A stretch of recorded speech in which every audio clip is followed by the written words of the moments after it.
KNXX, Donaldsonville, and WDGL HD2 Baton Rouge. This hour brought to you by Spencer Callahan Injury Lawyers, LA 21 12681. Offices in Baton Rouge.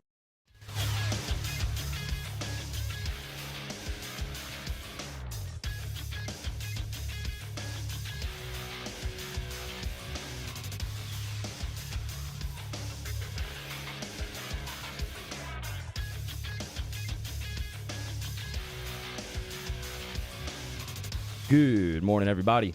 It is 7 a.m. on Thursday, June 29th. Today in Baton Rouge, expect sunny skies with a high of 100. Coming up on OTB, Chef Michael Johnson joins the show for a new edition of Munchies, and LSU AD Scott Woodward joins us in studio at 8 a.m. You can follow today's show on Twitter, Instagram, and TikTok at OTB_ESPN, or catch us on YouTube at the 1045 ESPN channel and subscribe for daily content. Hour number one of Off the Bench, live from the Mercedes-Benz of Baton Rouge studio, starts now. Let we go! All-Star Toyota presents Off the Bench with Jacob Hester and T-Bob Hebert. Yeah! Off the Bench with Hester and T-Bob. Hey, P, they said I gotta come off the bench. All-Star Toyota presents Off the Bench with Hester and T-Bob. Yo. Yo, what's going on, y'all? Hope you are having a wonderful Thursday. Okay, we're making it, boys. Thursday, June 29, 2023. June 29th. What is it? Oh, yeah. It's my 10th anniversary. Happy anniversary to the love of my life, Caitlin. The only first and only girlfriend I ever had turned into the first and only wife I've ever had. And I look forward to us spending the rest of our lives together. I also look forward to spending the rest of my life talking about sports with people who either are or are not in the room. And so we're going to continue doing that today. And we'll have all the boys back. Jake, of course, a little paternity leave. We don't tend to get as much when you work for a major corporation. You kind of take like 3 months or something. It'd be pretty sick. But because we don't do that, he's come back today. And so he will be in studio here in a little bit, and the full squad will be chopping it once again to break things down with Scott Woodward. I love that Scott is coming on today, given that just yesterday we talked about, we've really seen firsthand the impact that the right man in that position can have, and I cannot wait to start to kind of pick his brain on exactly what that process looks like and how just what happens after the hire, right? Like I know we're definitely going to talk about what goes into a hire, but what happens after the hire to set up the success that you're currently seeing at LSU right now. Here in hour one, we'll talk a little Natty Parade, continue to recap and celebrate this LSU baseball team. I want to talk some Derek Carr and New Orleans Saints, as well as, look, if you're talking about the Saints offseason, you've made it through rookie minicamp, OTAs, and now mandatory minicamp. So, camp's about to be here, boys. Less than a month, actually. July 24th, I believe, or somewhere around there. So, 3.5 weeks. And then football season's kind of beginning, and the hype train's never going to stop. So, it's exciting times here on Off the Bench. And everybody's favorite segment, like Mario said, Munchies, with Chef Johnson coming up. If you're going to get involved in the show, youtube.com/1045 ESPN's a place to do. You get all your comments in there. Please like it. Subscribe to 1045's channel. Subscribe to the OTB, LSU, and Saints channels as well. Boys, did y'all watch any of the Natty Parade last night? I did not watch much of it, honestly. It's all good. No, I'm just curious. I didn't watch it live last night. We were doing Scone and Tea from Oliver Twist, which was a very good time. They gave me a comically large margarita glass that had 60 ounces of drink in it. Jeez. And 16 ounces of vodka. I haven't drank. Well, I never drink vodka. I don't know. I felt like I was in high school, and it was very funny though. It was kind of like the old SNL skit. It's a big hat. It's funny. It's funny because it's a giant margarita glass. What about you, Taylor? Did you watch any last night? No, I was actually planning on going. Sinuses started acting up yesterday evening, but I watched most. Soft. Yeah, yeah, exactly. Oh my God. I know. Sinuses. I know, man. I know. You think LSU would have won a Natty if mere sinuses had been enough to keep them at home, Taylor? Well, you see, this was a parade, so it didn't really matter. There wasn't a game on the line, and I don't play on the team, so I live by a different set of rules. Okay. And the wife had some exercise class she wanted to go to at like 6:30. So I was like, yeah, that's fine. Like, go ahead and go. But I caught it this morning. I watched the highlights. You know, I tried to see. Wait, you didn't go either? No, I was at Sconity at Oliver Twist. It sounds like an excuse. Okay, no. If LSU was partying, would they have won the Natty? No. Kind of got you there, man. No, I was. Kind of got you there. No, he didn't get me. I was working. Kind of got you I there. was doing my job. I wasn't at home because I felt like it. I would have. I don't know if I would have gone. Doing your job didn't stop Hunt from going to Omaha. Did Hunt do his show on Tuesday? Like, Hunt missed one of his shows recently, like the day after Natty. So I don't want to hear it. Yeah, I don't want to hear Tuesday, it. the day after. I got my ass back at 2:30 a.m. to come here Friday and celebrate kicking Wake Forest's ass. Get ready for Florida. Multiple Don Juan nights. No sleep, okay? I don't want to hear it. I don't want to hear it. You have been grinding, promise. We've all been grinding. Everybody's been grinding. Everybody out there, because even if, especially the baseball team, obviously, but like everybody who cheers for this team, you're not used to 8 games in 10 days, drinking every night, being stressed out to your gills every night, the ups, the downs, everything. But hey, it's been a hell of a June. It made June a lot of fun. July 4th around the corner. We're going to celebrate the wonderful independence of this country. One of the coolest parts of last night was hearing Paul Skeens talk about folds of honor and everything that it means to him to be associated, be a member of the military when he was up there at Air Force, and now coming down here. And all the speeches are great, man. Hearing Tommy Tanks talk about how this is his home and he just loves being an LSU Tiger, doesn't want to ever be anywhere else. Jay Johnson saying the same thing, which is huge, right? Because anytime you have a coach that wins a national championship, and maybe it's a little less so in baseball, but there's always going to be people trying to poach them, trying to take them. Well, if you're the LSU Tigers, nobody's going to take a coach from you on the college level. But Jay pretty much last night saying, no, look, this is where I want to be forever. In fact, opening up with one of those genius starting lines where he says, hey, look, I didn't prepare for this speech much. I've been too busy working on 2024. Indicative of just the all out, every fiber of his being commitment that Jay Johnson has approached this game with from day one. And I just can't stop thinking about this team. And the moment last night is wonderful, because that night last night, that's going to live on forever with these guys. And if you listen to the show, I don't like to play the when I played, or I or me or this or that. Like I don't like to talk about that kind of stuff a lot, because I'm getting older and older and it feels less and less relevant.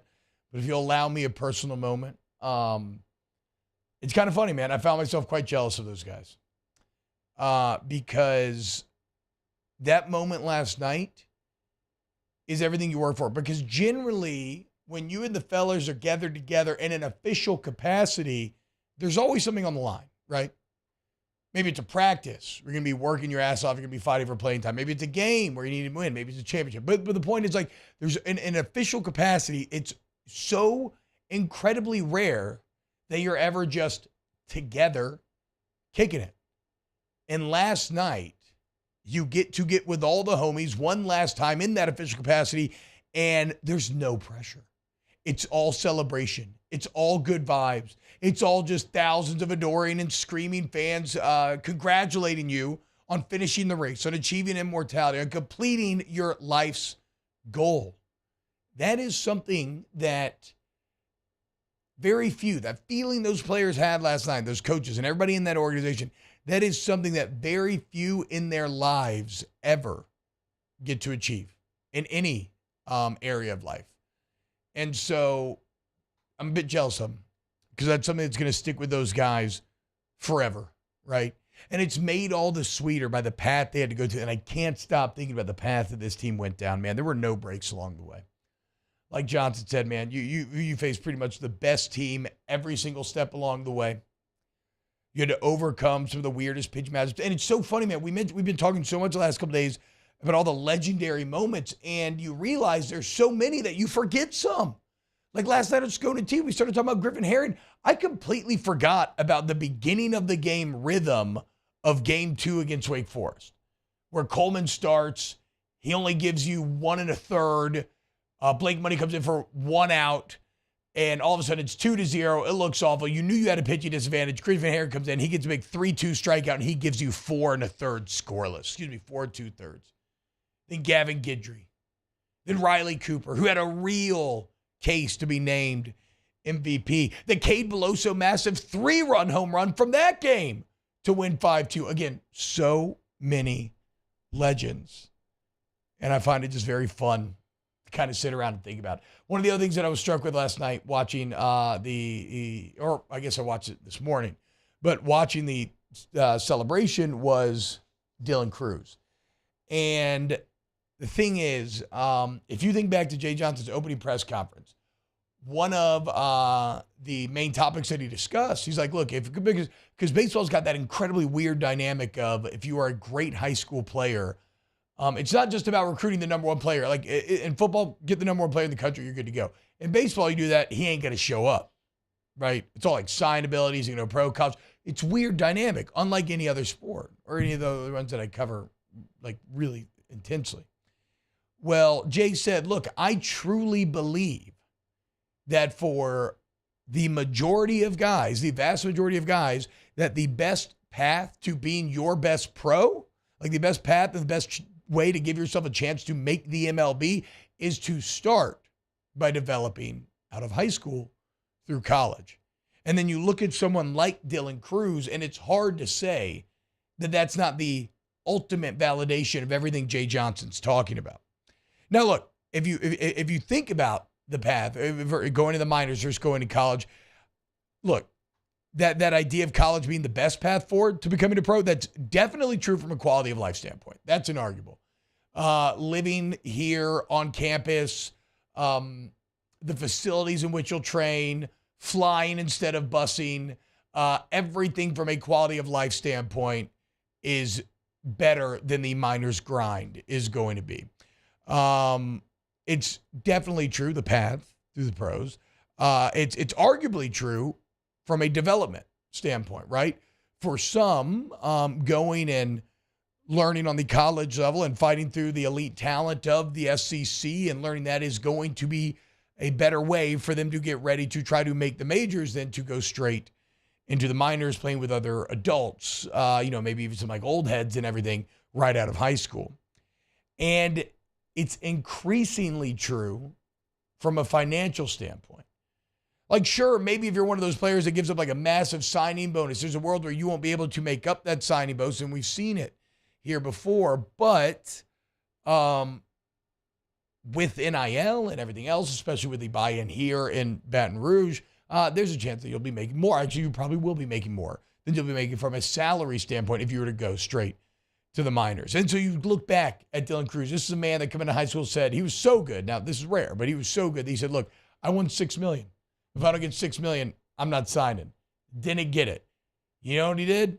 He went to school. He became the first ever player to win back-to-back SEC Player of the Year. Became the second player ever in LSU history to win the Golden Spikes Award. He just won a national championship, and now he's getting $9 million. Obviously, that is the extreme scenario here, right? The perfect road. Everything went exactly to plan for Dylan Cruz. But that's not to say that it couldn't be the right decision for many. Like, it doesn't have to go perfectly correct for it still to be the best choice that you can make. So if I'm Jay Johnson, I'm using this as an argument going forward for these other great recruits and some of the other examples that we'll see over the years. And it's, like I said, a just very validating example of everything Jay Johnson talked about, where if you want to accomplish your dreams of being a big leaguer, the best place to do it, or the best path to doing it, is through college, and more specifically right here through Baton Rouge. So if you think about signability, even though, look, I'm Jay Johnson, I don't even like covering football recruiting. I'm never going to cover baseball recruiting that intensely. And now, thanks to Jay Johnson's recruiting acumen and roster management, you kind of have, if you're like me, you can have the peace of mind where you can be recruiting agnostic. You can chill, and then you just wait until the end. You see who shows up on campus, you read about him, and you get excited. We did that last year. Remember, like, oh, wait, this guy's number one in his state. Oh, this guy's number one in his state. And you just went down, it was like a big celebration. So I trust in Jay Johnson, and I'm excited to see him sell a message that he was already selling at an elite level, but now with overwhelming evidence to back up his claims. It's incredible time. Incredible time. Remember, too busy for the speech last night to get ready for it because he was already working on 2024. How about that? And what is becoming tradition here. You'll see Jay Johnson, Paul Skeens, and Dylan Cruz at Raising Cane's later. 10 a.m. Working the window, as is tradition. All right, look, when we get back here on OTB, I'm going to do a little shift here. I want to talk a little Saints, maybe a little Intimidator talk with a big reveal last night, but I want to talk about Derek Carr. Now, again, now that I said we're before camp, we're on the other side of all of these summer activities, kind of the initial thoughts on the new Saints quarterback. So look, youtube.com/1045 ESPN. Hit the like button. Keep it locked right here on OTB. Off the Bench with Hester and T-Bob. ESPN Baton Rouge, New Orleans, Alexandria, and 1130 The Tiger. Like we tell you every day, man, support. If you enjoy the show, we'd love for you to support those who support us. And All-Star Toyota is chief among them. That's why we got the signs right over our shoulders every single day. That's why we talk about it a couple times a day. It's why I go there for all my vehicular needs, despite the fact that it's not, I don't get like free car that they just change in and out. I don't.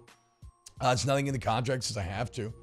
But I believe in I believe in the product. I believe in the process. But what I really believe in, and ultimately this is what is going to make any business, I believe in the people, man. Aaron Piku, Tom Wagspec, Lee Sessions, the list goes on and on, from the service department, the sales, Lisa's, of course, in the rentals. It's just a attention to detail, a customer service, and a working on behalf of your best interests that is hard to find today. So go check them out off of Airline Highway, All-Star Toyota, BatonRouge.com. Our listeners fire off their opinions on the jimsfirearms.net hotline at 499-1045. Keep listening for your next chance to shoot us your thoughts with the jimsfirearms.net hotline on 1045 ESPN Baton Rouge. This summer, retirement is a state of mind. Whether it's a mid-morning activity or an early bird special, grab a Coors Light and chill like you're retired. Bayou Chrysler Dodge Jeep Ram has $25,000 off new 22 Ram 1500 SCA trucks and incredible deals on all remaining 2022 inventory, all with Bayou's 1 million mile warranty. The crew at Bayou Automotive is going to do right by you. I drove myself to the ER, had heart surgery, and drove myself home 24 hours later, feeling fine. Starting running again after the procedure, I'm getting excited thinking about it. I had no pain, nothing. I felt great. And right then and there, I was like, oh my God, I'm back. I'm back. It's just amazing. Oshner Health. Long live you. Gulf Coast Office Products is a nationally recognized Savin office equipment dealer based right here in Louisiana. Over 100 employees strong, Gulf Coast has the boots on the ground to support all vertical markets, from education, engineering, legal, and finance. With the latest in office technology, from desktop to production segment units, Gulf Coast and Savin have the perfect fit for you. Call 225-756-2644. That's 756-2644 for Gulf Coast Office Products. Oh, hey, what's up? It's Big V and Bubba, 100.7 The Tiger Morning Show. We'd love for you to join us every weekday, 4 a.m. till 9 a.m. Yeah, everything you want in a show. Country music. We got laughs. We got celebrity in-studio guests. We just need you. Join us every weekday morning, 4 a.m. to 9 a.m., right where it all started. That's right. Louisiana's country station, 100.7 The Tiger. There it is, the extra mile, on the border of expected and extraordinary, for those willing to go further, like vans customized for work or play, with safety and tech to keep you connected, supported by a 5-star sales, service, and finance team, and backed by the 1-star you know. So go the extra mile. It's never crowded, because so few have what it takes to go there. Mercedes-Benz Vans. I've been doing business with Luba for 25 years. They're dependable, trustworthy. It's just the attention to detail with our clients. Our folks have years and years of experience. They're highly trained professionals. But many companies have that asset. What I'd like to think makes Luba a bit different is that we use those talents in a way that truly is dedicated to serving. Hey, it's Hunt. Join me for a Thursday edition of the Hunt Palmer Show. We'll react to LSU's national championship celebration. Join us 1 to 3, 104.5 ESPN Baton Rouge.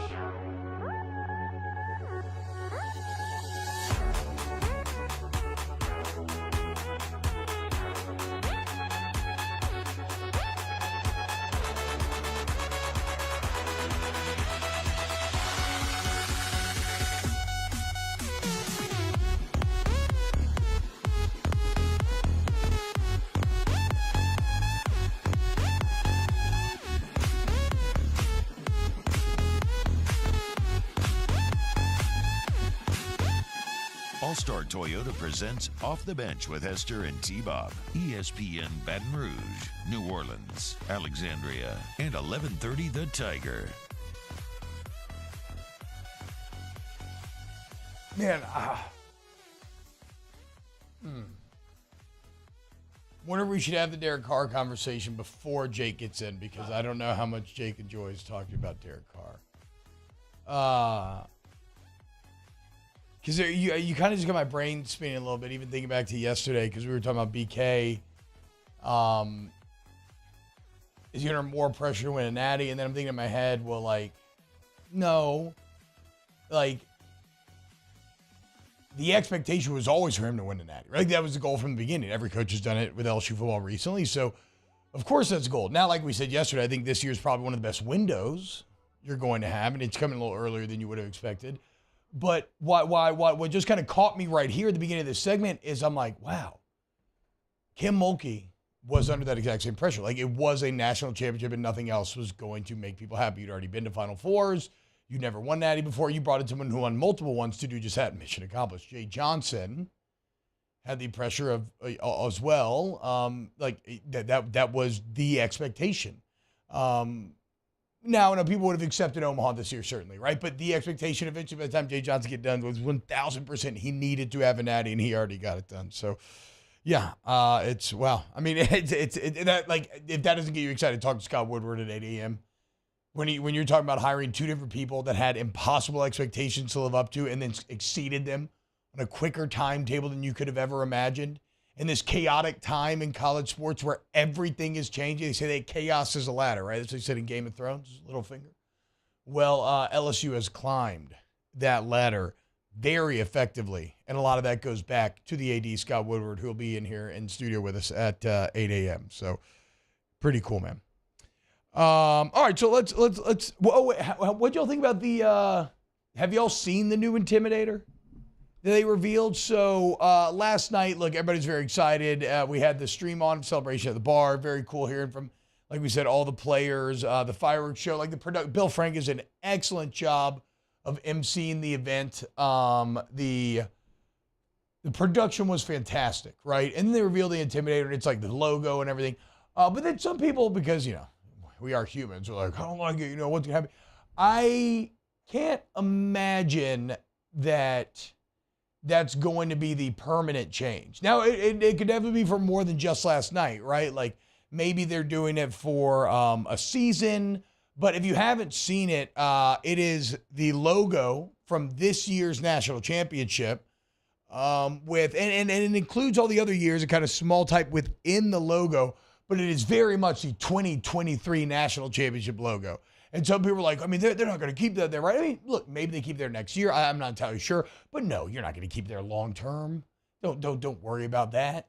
Like, it would look crazy if in 2025 you still had that and then all the other years are kind of buried there. So I think eventually you'll get back to a more traditional where everyone's kind of stacked on top of each other, along about like it'll eventually even out where all 7 championships are treated with the same amount of reverence and respect. But for now, in the present, this 2023 team deserves to be highlighted and celebrated in a singular way, given that they brought you back to the promised land after 14 years, again, through the hardest road you could possibly imagine. Yeah, Jody Foss saying it's not the permanent one. Exactly. That's what we were figuring last night. Meals says, I need to check that out. Okay, it's not permanent. Okay, okay, let's dive in then to Derek Carr and kind of explore a bit the question of, are you more or less excited for Derek Carr, and how did he look in this first experience that you had with him as the New Orleans Saints quarterback? First look at our new boo, if you will. You had your rookie minicamp, you had your voluntary OT days, you had your mandatory minicamp, and now players report in less than a month, July 24th, for training camp. And I'll start here. A lot of Saints writers, who I really respect and trust and love to read, seem to be pretty head over heels for Derek Carr. Word on the street is he feels like the real deal. I would ask a question to you boys. Maybe not you as much, Taylor, but certainly you, Mario. If you're listening, I was going to say Taylor's more of a Cowboys fan, so I don't know how closely you follow kind of the Saints ins and outs. But the one question that I have is, I kind of I love reading all this positive stuff, but I did also read it with Jameis. Maybe not as positive, right? There was always a little bit more like, well, James, it was really good, but James can't. There was always a little bit more hesitance, but it was still overwhelmingly positive. I don't even know if I trust myself after how I felt about the Jameis situation. So, Mara, I guess I would ask you, does it do anything to hear from these, again, very good Saints writers that Derek Carr seems like the real deal? I think so. I think there's something to be said for being there every day, like those guys are. I also respect them. But as far as my opinion goes, I definitely want to see him play in a game. I think he's primed for success. I think he's a big step up from what the Saints have had the last 2 years post-Drew Brees. And frankly, I think he has a much better offense around him, man. The acquisitions the Saints made this offseason, Jamal Williams. You'll hopefully get Michael Thomas back healthy, fingers crossed, knocking on wood. More experience for Shaheed. Jawan Johnson continues to develop. People have doubts about Carmichael, which I understand, but I think Derek Carr is primed to have a good season, and I am getting more and more excited, but not going to get too excited till I actually see him in the black and gold. Yeah, and you got Taysom Hill. I think my biggest question mark is really the offensive line. What's Trevor Penning's status going to be? Can Ryan Ramczyk getting back to being on the Hall of Fame trajectory that he was on early on, where he's just posting all pros year in and year out? What's huge year for Ruiz going to look like this year? Who I believe they've declined his 5th-year option.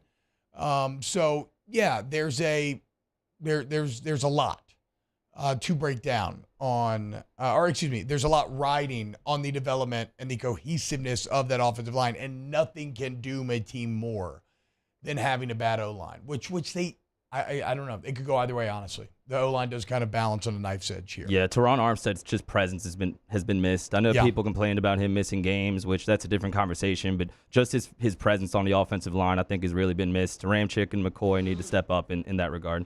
And I don't remember the numbers, but randomly during last football season, there were a bunch of numbers showing just how Miami's rushing success, especially behind Armstead, had increased and how it had fallen off. Yes, you missed Teron Armstead, certainly. But that's why you drafted Trevor Penning. Now, he caught one of the worst injuries a big man could get in a Liz Frank at the worst possible time. So that's a bit stressful. And that's a massive inflection point on trying to predict the success of this season. And it's you just don't really know at this point.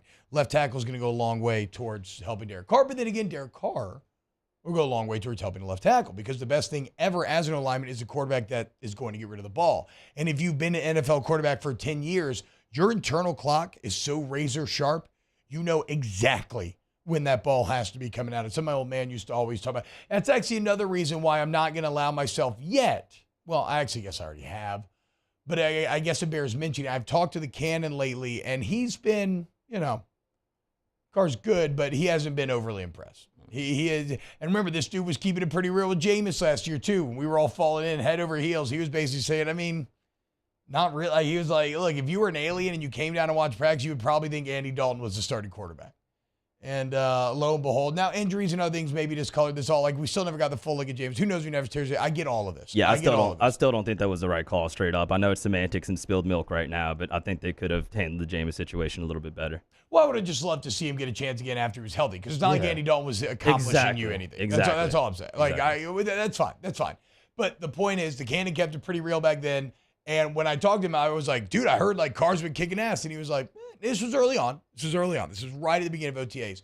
And he's going, yeah, I guess. I don't know. Not really. So we'll see, man. I will say this. If there is one thing that Carr does bring, it is an unquestioned confidence and veteran leadership. And that is something real. Like you cannot overlook, at least in this portion of the season, because like everything else now, it can dissipate. Like if you go out there and you just suck, yeah, it can dissipate. It doesn't matter. But it's not like he came in here and all of a sudden you're like, ooh, it's not really a fit. Like the team's not responding. Maybe he's not getting on with the coaches. Like things can go awry quickly. And that didn't happen. In fact, the complete opposite has taken place, where it seems like the team believes in him. It seems like the staff especially believes in him. And according to everybody who's been at practice every single day, you can feel that belief and that cohesion creating some of that alignment that we're constantly talking about in sports nowadays. And then I would also say one of the differences made from the situation the last couple of years is he is clearly the best quarterback on the roster. Like there is no debate about, well, if you were an alien, you came down, you would think that this guy was no. If you were the alien, you would clearly know that Derek Carr was the best option. So, on the whole, I think Derek Carr did about as much as you can in this portion of the season, right? Like, I don't care how good you actually look on the field. Nobody is going to suddenly declare you MVP. It's not going to dissipate any of the doubters that don't believe in Derek Carr. It's not going to convince you if you've already got your mind made up that it's going to have to wait till games. That's all well and good. But again, you also avoided, like, I guess the point is this. There's probably less to be gained in this portion of the season than there is to be lost, and he didn't lose anything. I think he made some incremental gains, if anything, and that's a good sign going forward. So we'll see. Less than a month, boys. July 24th is Report Day. Let's go. All right, when we get back, we got Jake coming back to the show, I believe. We'll see how the timing works out from everything. So keep it locked right here on Off the Bench. Off the Bench with Hester and T-Bob. CentralPlumbing.org, 925-8552, 925-8552. Central Plumbing. There he is. Jake Hester in the house. When you overthink it, do not. No, sorry. When you overthink it, I made this up, so I shouldn't have chewed this up. When you overthink it, do not overthink it. Just pick up the phone and call Central Plumbing. Weekend, weekday, holiday, 24/7 emergency service. The Payne family, man. Ironic. This is a painless process when you work with Central Plumbing. But the Payne family and Central Plumbing's been at this thing for 50 years. And the only, what that means is not only do they know how to fix everything you can throw at them because, well, with 5 decades of experience, they've seen it all so they can fix it all. What that also means is like your customers are happy, consistently, satisfied with the quality of service, with the prices, with the fact that everybody's licensed by insurance. You can trust who's coming into your home. They're your one-stop plumbing shop. They also do bathroom remodels. If you want to upgrade like tankless water heater, it's all there for you. CentralPlumbing.org, 925-8552. In times of need, get a full list of phone numbers, websites, and other important emergency information on the Demco Stormwatch page at 1045ESPN.com.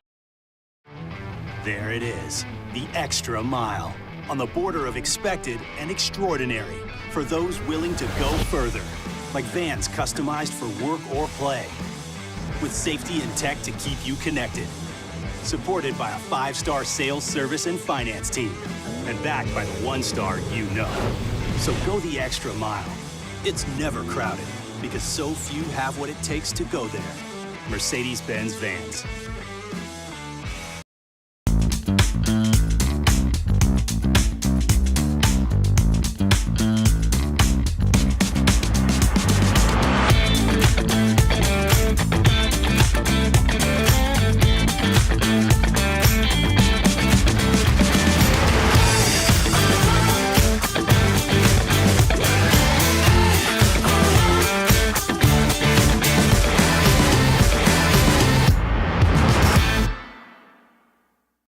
When is a taco more than just a taco when it's Government Taco? Voted best tacos 3 years in a row by 225 Magazine, Government Taco puts the most delicious spin on tacos the capital area has ever seen. With creative combinations like the Magna Carrot, the Filibuster, or the Steak of the Union. Plus perfect tortilla chips paired with the best salsa and queso you've ever had. And happy hour every day from 3 to 6 p.m. and all day on Thursday. Government Taco, 5621 Government Street.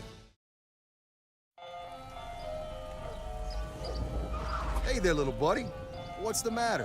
What's the matter? My windows, siding, and my door. That's what's the matter. Relief Windows can fix all of that. I got you.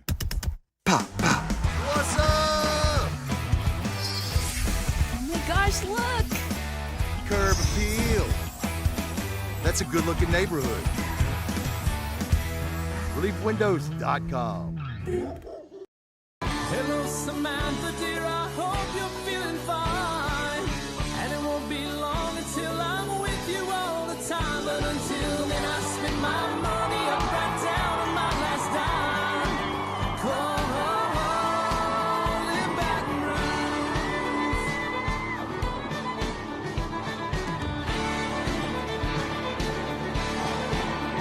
I'm ready, what you put me on through. Gotta send my love down to Gulf Coast Office Products is a nationally recognized Savin office equipment dealer based right here in Louisiana. Over 100 employees strong, Gulf Coast has the boots on the ground to support all vertical markets, from education, engineering, legal, and finance. With the latest in office technology, from desktop to production segment units, Gulf Coast and Savin have the perfect fit for you. Call 225-756-2644. That's 756. Hey, it's Matt Moscona inviting you to join us for Wednesday's Hump Day AFR, presented by Pluckers, getting you ready for the LSU National Championship celebration and some big LSU football recruiting news. Join us Wednesday, 3 to 6, 104.5 ESPN Baton Rouge. Ain't nobody love you like I do, like I do.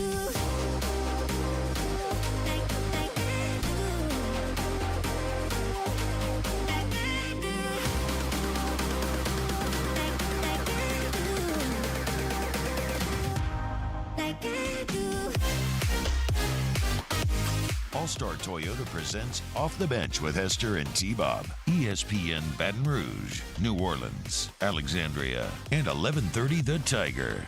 Oh, man. Is that Jake Hester or Hayden Travinsky?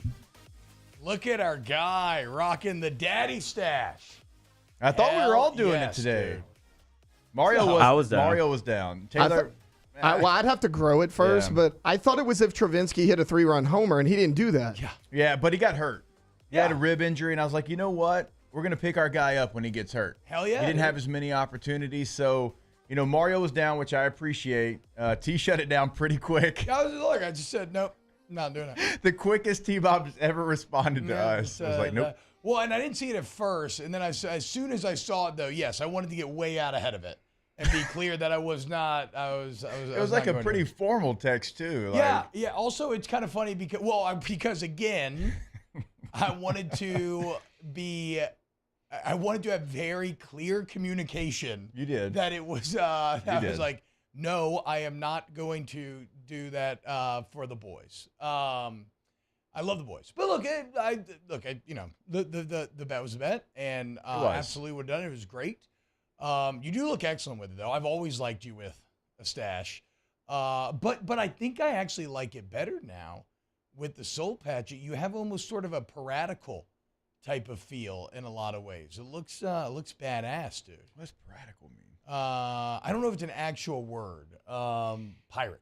Oh, okay. Yeah, you got like a pirate sort of look. Like if you now I get the piratical part of it. There's a I love Neil Gaiman. Pirate and nautical. Well, actually more like yeah, I don't. You know what? I don't know how. So I love Neil Gaiman, the guy that wrote like Sandman and oh my God, why am I blanking? Neverwhere, just whatever. You've probably seen stuff that he's written that later gets turned into a movie. Like he's awesome, and he has a book called Pirate Stew, and in that book he uses the word piratical, and it stuck out in my head, and it's never left me. That's on my to read list. Pirate Stew? Yeah. Very good. Yeah, it's right there. It's actually one of my favorite children's books I've ever read. That is, so if you're looking for something good to read too, look, Baby Harlow, there you go, dude. You can read her some Pirates too.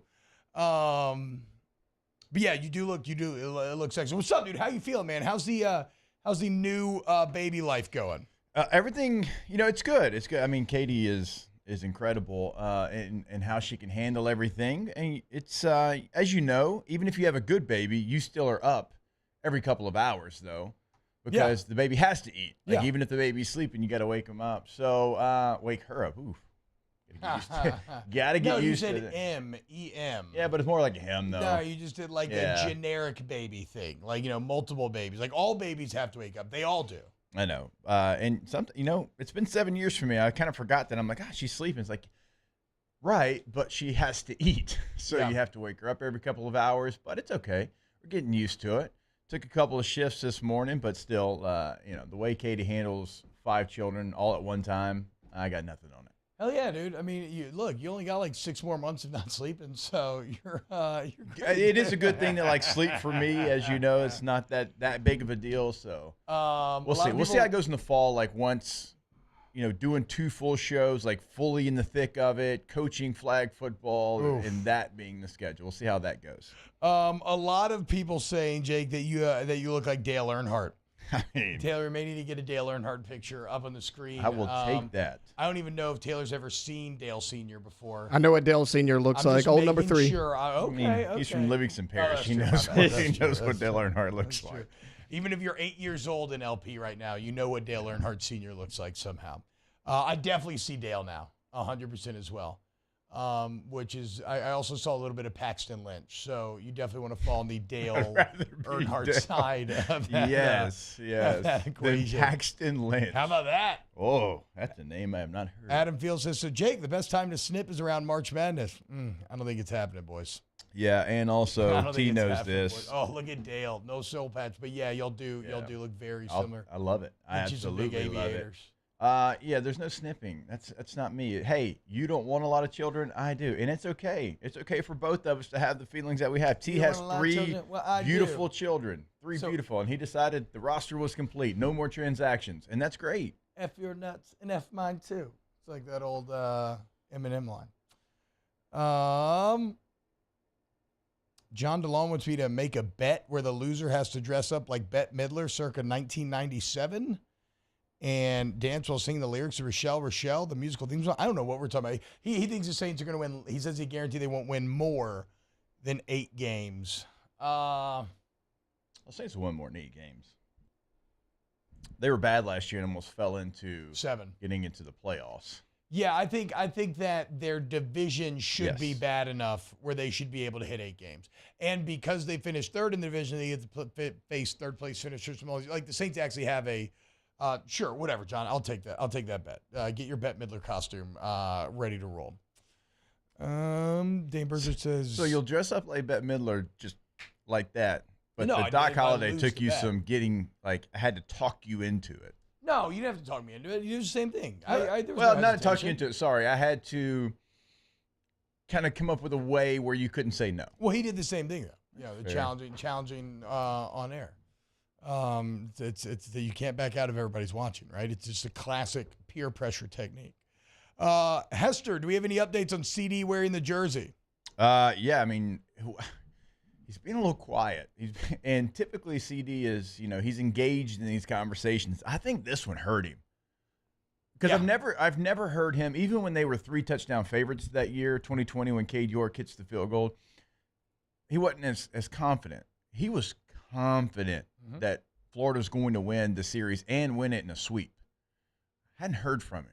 Well, I think it's a couple. I think it's kind of obvious. First off, championship on the line always matters. But maybe more importantly, this was his path back, right? After all of the football pain, all the losses, he was essentially like Charlie's grandpa. He was laid up in that bed. My guy was down and out. And all of a sudden, Kevin O'Sullivan and his sketchy-ass backstory come in with that golden ticket, and Dorian hops up out of bed, and he's bebopping around, dancing all around. Only, unlike the movie, he never figured out how to burp, and he ended up getting chopped into meaty little pieces by that giant fan in the ceiling. Yeah. He thought he had his golden ticket. He was going to be able to get back against all his LSU friends who are constantly talking crap about him. And then not only did he not get back, but it ends up worse than ever. Yeah, I just sent the group the mock-up I made of Doring in his LSU uniform, and I hope he goes with the gold jersey. He's got to wear a couple of chains. That's part of the bet. He's either got to go eye black or sunglasses. And I was like, PB, why sunglasses? Don't hide it. Can't hide under the sunglasses. Those things are so big now. You got to hide. I mean, I would I wear? Yeah, I think nah. Although on a plane, that'd be kind of maybe makes it worse. I don't know if it actually matters. I don't think the sunglasses. There is no because even like already like we talked about, he's famous being on SC Network, so people are going to be talking to him constantly, and it's in Gainesville, and it's going to be in Nashville, which are SEC footprint to the max. But even if nobody knew who you were, yeah, the incredible self-conscious element of just feeling like an a-hole walking through the airport in full sports uniform as a grown-ass man yes, is rough. And I love wearing jerseys. Like, I like wearing jerseys. We do too. Wearing a uniform is so good. Something different. So good. My Photoshop skills aren't the best, but that was a quick mock-up of what Doring's going to look like. I even put the 2.8 there for him because he will have 2.8 Doring on the back. We've already confirmed that as well. A couple of chains. So you still haven't heard from him? No. Damn. No. Damn. No. Not since the 2 and Q that he said was going to happen. Damn. Well, CD, wherever you're at, man, we'll see you soon. All right, when we get back, let's close out hour number 1, and then we got Scott Woodward here in studio, 8 a.m., kicking off hour 2. Keep it locked right here on OTB. Off the bench with Hester and T-Bob. Riverlands Insurance, 225-206-1517, 225-206-1517. Probably the most direct feedback that we get is from people who take advantage, who write down that number. Again, 225-206-1517. As Thomas' email cell phone number. You write that number down, you call it right now, okay? And then get a couple pieces of information from you, and no matter what insurance you're looking for, right? Auto, maybe your home, which is like rolled in your mortgage, you don't even know what you're paying. Business, it doesn't matter. Anything you call, give them the info. They shop, and they save you money while still getting you the protection you need. Riverlands Insurance is the absolute best.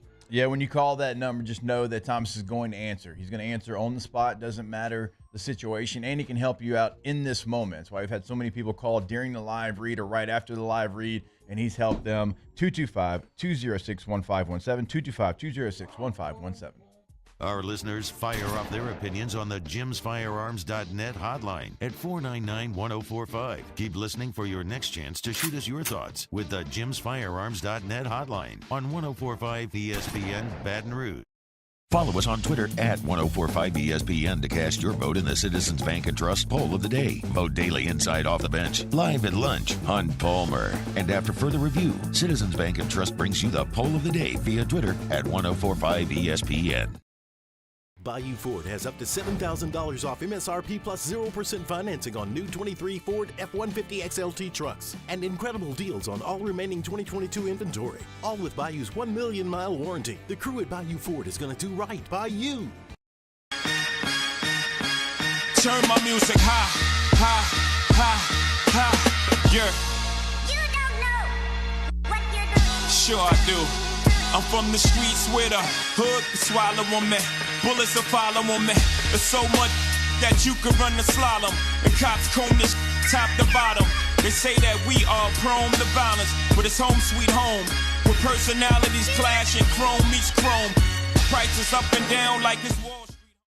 When is a taco more than just a taco? When it's Government Taco. Voted best tacos 3 years in a row by 225 Magazine, Government Taco puts the most delicious spin on tacos the capital area has ever seen. With creative combinations like the Magna Carrot, the Filibuster, or the Steak of the Union. Plus perfect tortilla chips paired with the best salsa and queso you've ever had. And happy hour every day from 3 to 6 p.m. and all day on Thursday. Government Taco, 5621 Government Street. There it is, the extra mile, on the border of expected and extraordinary, for those willing to go further, like vans customized for work or play. with safety and tech to keep you connected. Supported by a 5-star sales, service, and finance team. And backed by the 1-star you know. So go the extra mile. It's never crowded because so few have what it takes to go there. Mercedes-Benz Vans. I've been doing business with Luba for 25 years. They're dependable, trustworthy. It's just the attention to detail with our clients. Our folks have years and years of experience. They're highly trained professionals. But many companies have that asset. What I'd like to think makes Luba a bit different is that we use those talents in a way that truly is dedicated to serving the needs of the folks who depend on us.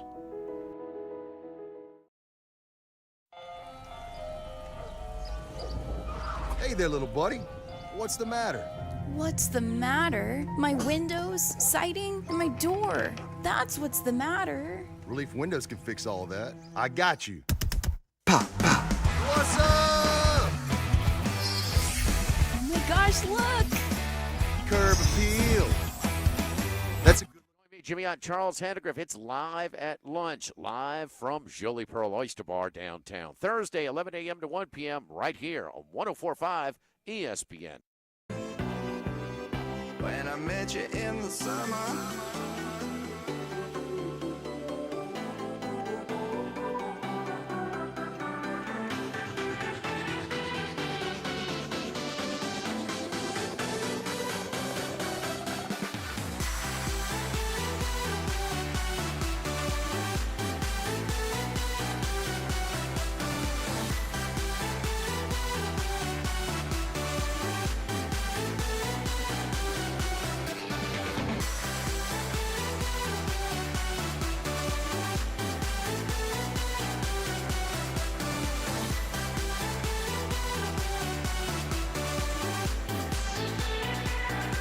All-Star Toyota presents Off the Bench with Hester and T-Bob. ESPN Baton Rouge, New Orleans, Alexandria, and 1130 The Tiger.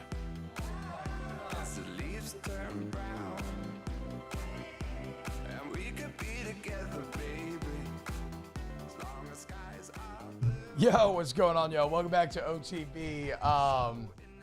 I don't know, man. That's crazy. I just figured Scott traveled with an entourage. So Scott Woodward's outside the studio today. He's gonna be here at 8. We probably should have known, though, knowing Scott, that he doesn't. Yeah, that's fair. That's fair. But I at least thought Cody would be here or something with him, right? So I'm waiting on a text. And Cody, wake up! What are you doing? You sleeping? No, apparently Flynn Foster, our boss, just found a wild Scott Woodward roaming the hall, like a Pikachu in the tall grass.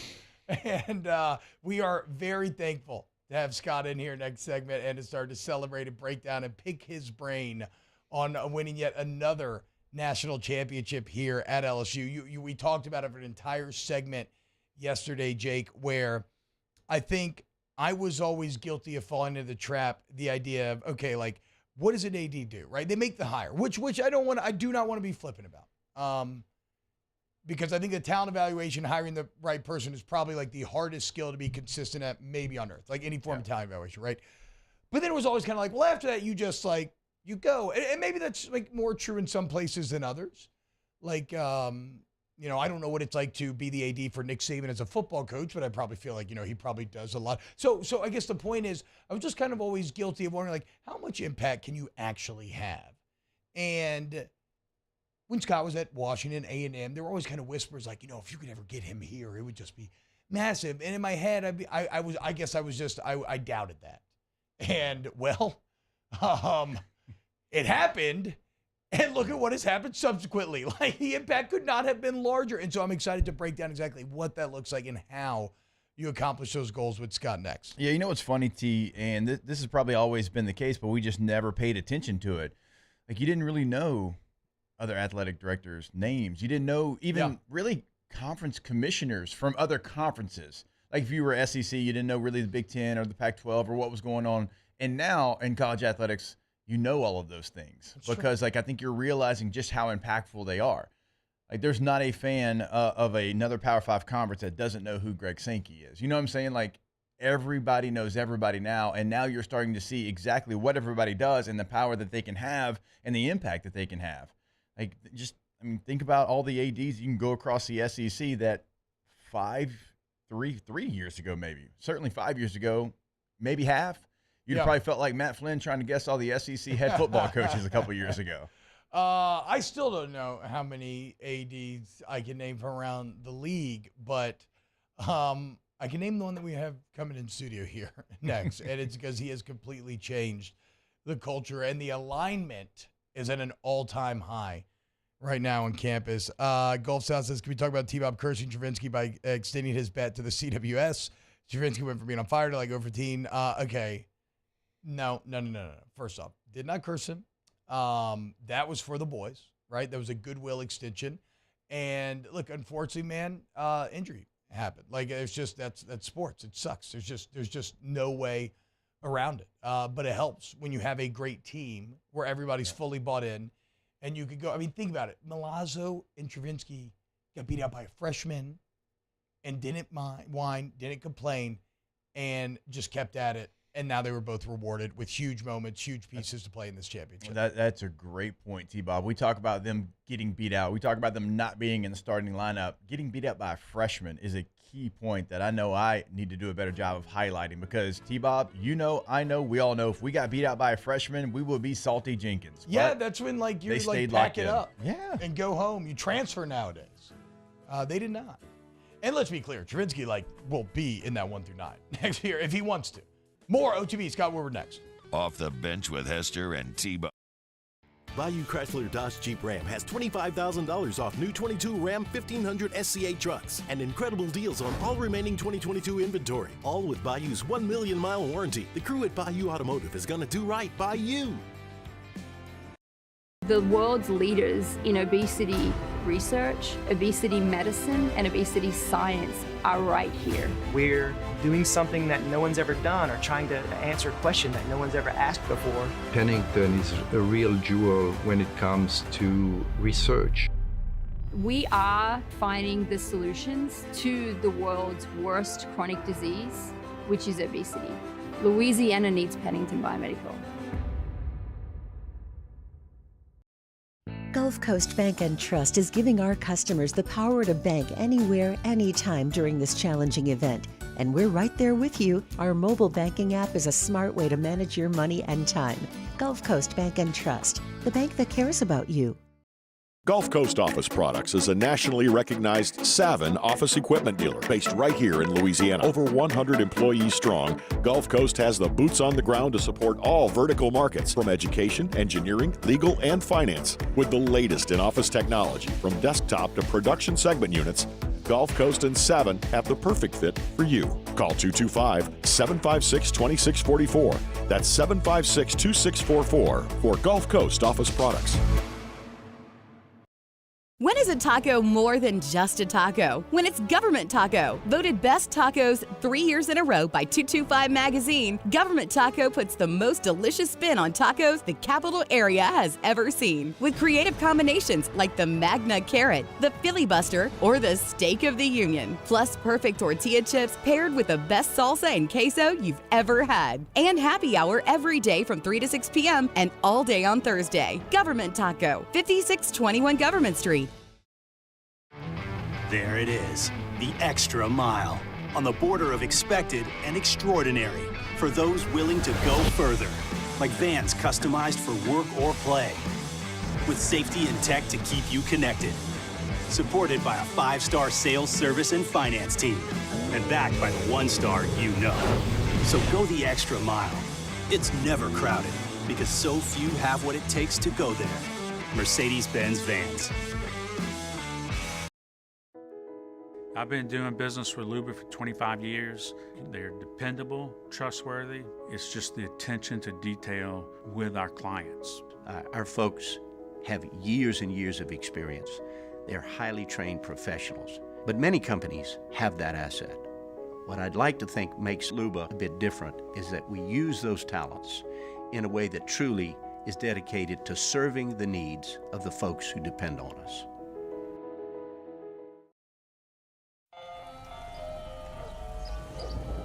Hey there, little buddy. What's the matter?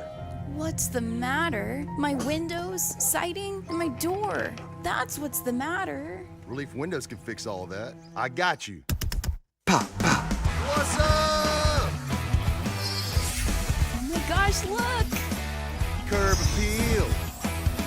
That's a good-looking neighborhood. ReliefWindows.com. Follow us on Twitter at 1045ESPN to cast your vote in the Citizens Bank and Trust poll of the day. Vote daily inside Off the Bench, live at lunch on Palmer. And after further review, Citizens Bank and Trust brings you the poll of the day via Twitter at 1045ESPN. All right, let's say ah. Where'd my spotlight go? Super weird, but we can take care of it. Get in and get better at Patient Plus.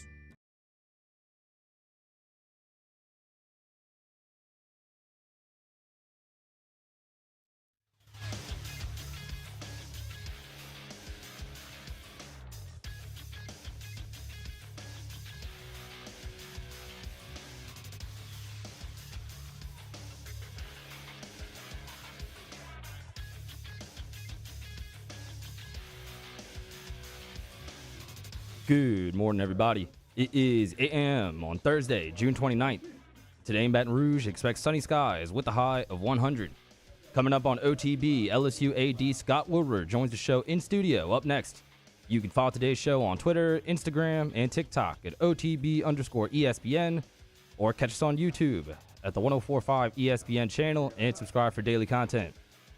Hour number 2 of Off the Bench, live from the Mercedes-Benz of Baton Rouge studio, starts now.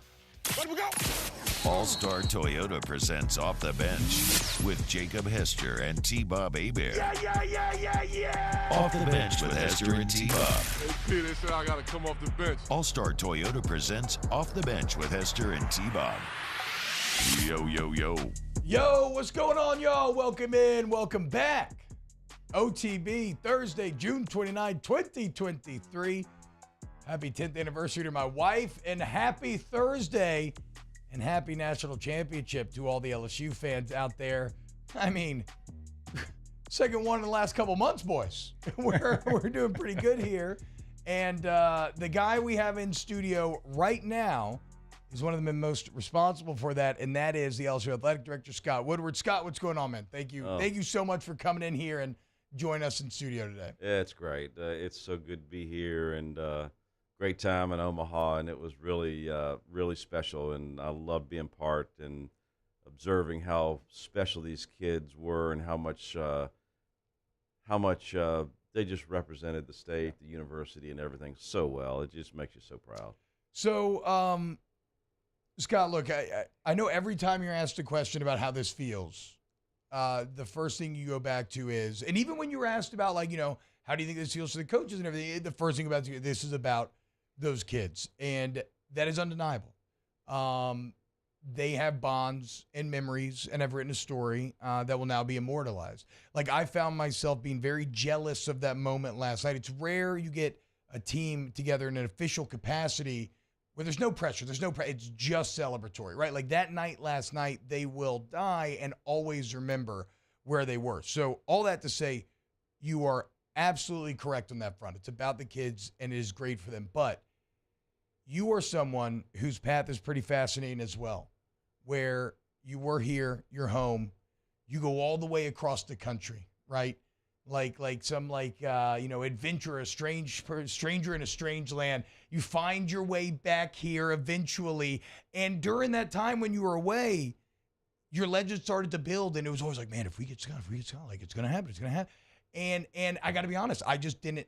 I was like, how much can AD actually do? And here we sit, and the results are just astounding. A couple national championships, obviously football's on a great consistent path it appears to be right now. How validating for you have these last couple of years been? And I know you don't like to speak on yourself, but how have you? Has there been a moment of reflection where you've like, man, this feels good?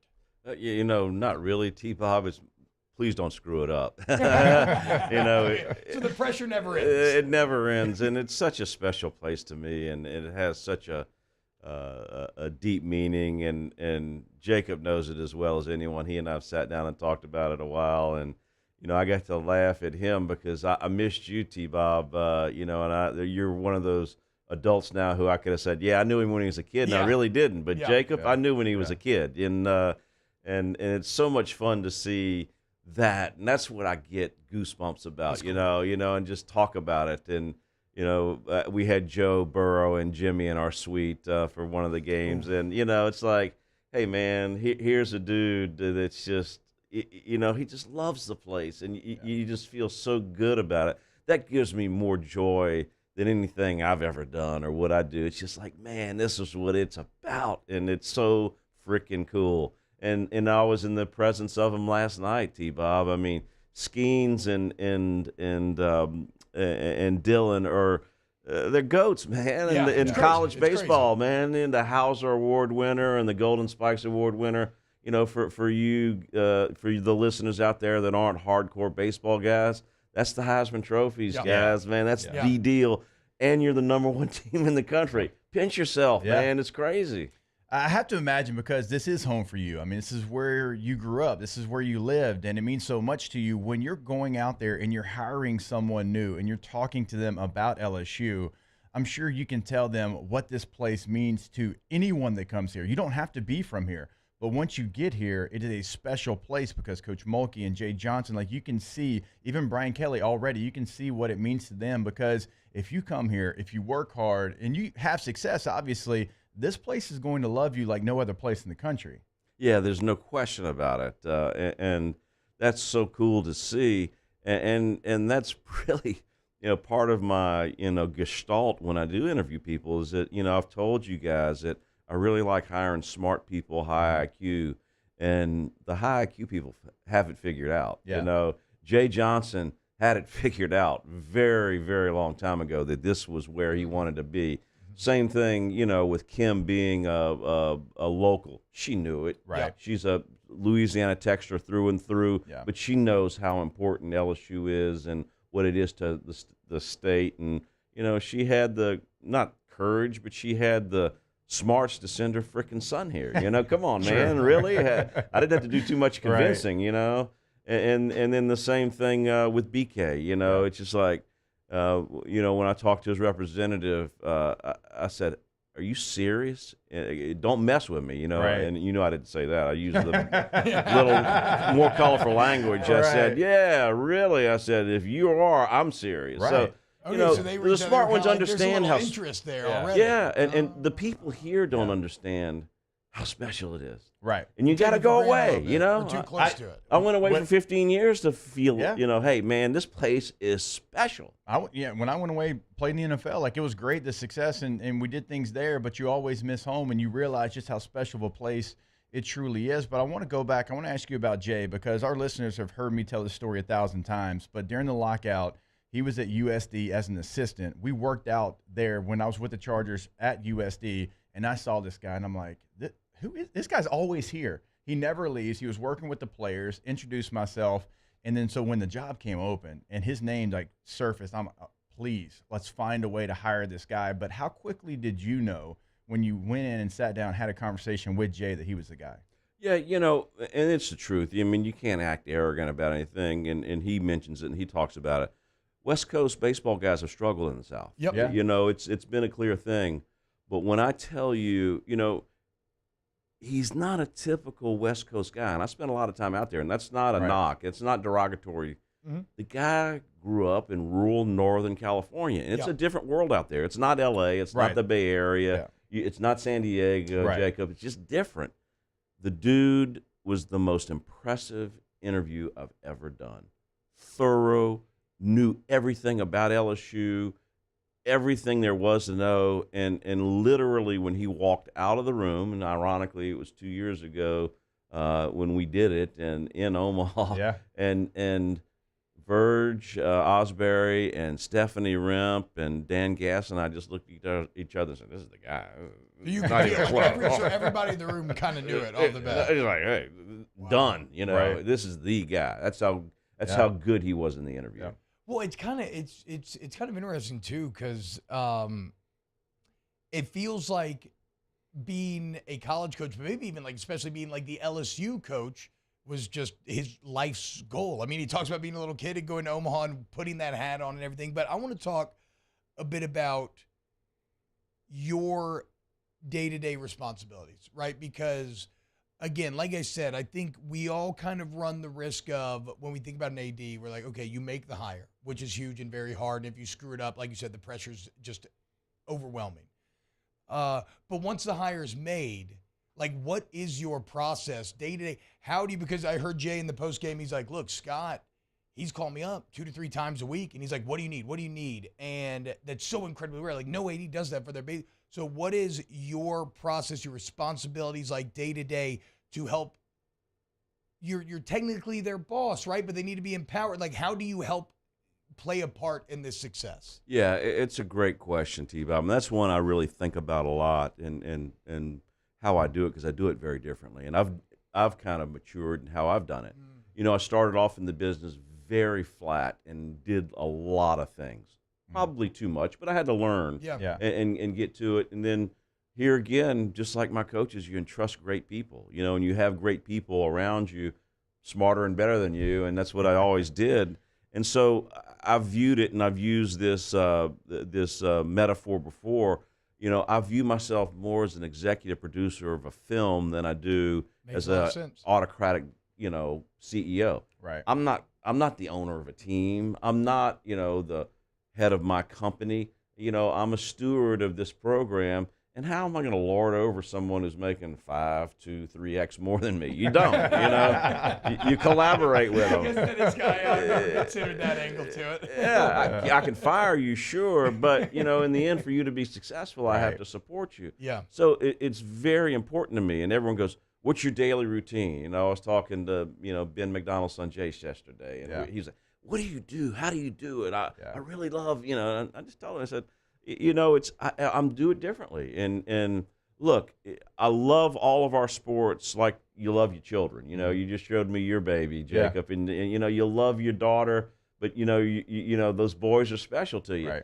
And it's just like everything else. It's a little different than children, T-Bob, because it's, you know, at the end of the day, that helmet right there is 85% of our revenue. We better pay attention to it. It's the goose laying the golden egg, and it supports everything else in the enterprise. So I spend a lot of time there, and obviously Jacob knows it because he sees me over there a lot. And I focus on it. And look, we have people that focus on a lot of things, but that's where I spend a lot of my time. And as I teased the commissioner of the SEC, and I was in a meeting, and in my first meeting there, we were talking about basketball the whole time. And I texted him, I said, I thought this was a football conference. And he laughs. And so every time we win or do something, he goes, don't forget you're a football school. I said, yeah, we are.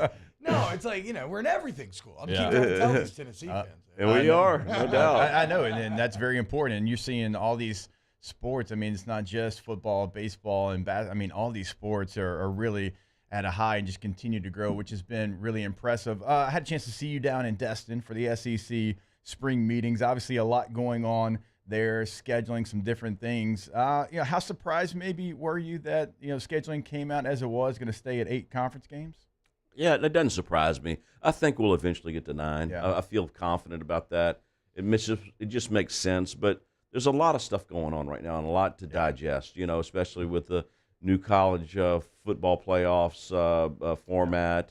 The new teams coming in, and everyone just wants to see what and how it does. And we got to integrate with our media partners. You know, obviously Mickey Mouse is an important player in what we do and how we do it, and they're great partners. And having them as a partner and having them integrate what we do, we just weren't quite ready to go there, and I think we'll eventually get there. Yeah, look, I mean, you got to pay for additional inventory, right? I mean, that seems like a basic business transaction right there. Hey, you said it, T-Bob, not me. Exactly. Probably never thought that on the schedule you'd have 8 SEC teams and 2 Big Ten teams. That is the best schedule I've ever seen. Yeah, from a fan perspective, are you kidding me? You open in Vegas with SC, which is already sexy, and there's memories of like John Ed and the old late 70s game being called up to mind, and then UCLA as well. I mean, it's that. Oof, what a year 2024 is going to be. Just from a pure fan, it's going to be hard. It's not going to be easy, but it's going to be enjoyable. Scott, what does one of the words that you've heard constantly since BK got the job is the word alignment, right? And it's something that I don't know who started taking it. Whatever. It's something that seems to have infected all of the athletic department, right? And everything feels very aligned. Like everybody, the organization's all going in the right direction. How do you define alignment in terms of your business? That's a great question because it's a cliche. I mean, alignment. We got to be aligned. Yeah, okay, yeah, you're aligned. We are aligned. You know, I have a boss in Bill Tate who just loves the enterprise and loves sports and loves what it does for the university and loves how and what we do. And he's just been a great partner. Same thing with our coaches and our staff. Hey, our senior staff's mission is to support these teams and these kids, and that's it. We're not here for us, for our glory or for our sake. Mm-hmm. We're here to support you. And so when you get that, and you get that in the fan base and the community, and you extend it and you talk to them and you just tell people how they can help and what it matters, you get that from top to bottom alignment. Even, you get it horizontally too. It just gets bigger and better when you do it that way. And this thing's too darn hard, T-Bob. I mean, you got to go up against Florida. You got to go against Bama. You got to go up against the best of the best week in and week out. And if you're not aligned, you're dead meat. You're roadkill. Yeah, I mean, it kind of makes you like, okay, I see this team and this team and this team doing this. Like, the last thing I want to do is be the team that's not doing those things that it takes. And it's okay to have high expectations as well. Like, I say it a lot here, Scott. Like, I love the fact that I went to a school that the standard is the standard, and it's a high standard. And it's not to say that you have to, maybe overdo it, but that if you wear those colors, that there is a standard to try to achieve the best that you can. No question, and our staff and our coaches and our kids embrace that. Yeah. I mean, there's no question about it. I mean, everyone goes, oh, poor Coach Kelly, the expectations in year 2 and this. He loves it. I mean, he relishes it, and that's what winners do. Yeah, I can tell that in Destin, asking him a couple of questions, like some of the coaches, I won't name names, and you talking about scheduling, and it's tough, and who we got to play, and then we sit down with BK, and he's like, no, like, I want to play all those teams. That's why I'm here. There's no question about it. And the other thing, and look, here again, I'm going probably back and sounding like a hypocrite. Man, these things are hard, bro. I mean, you just I know. They just don't come out.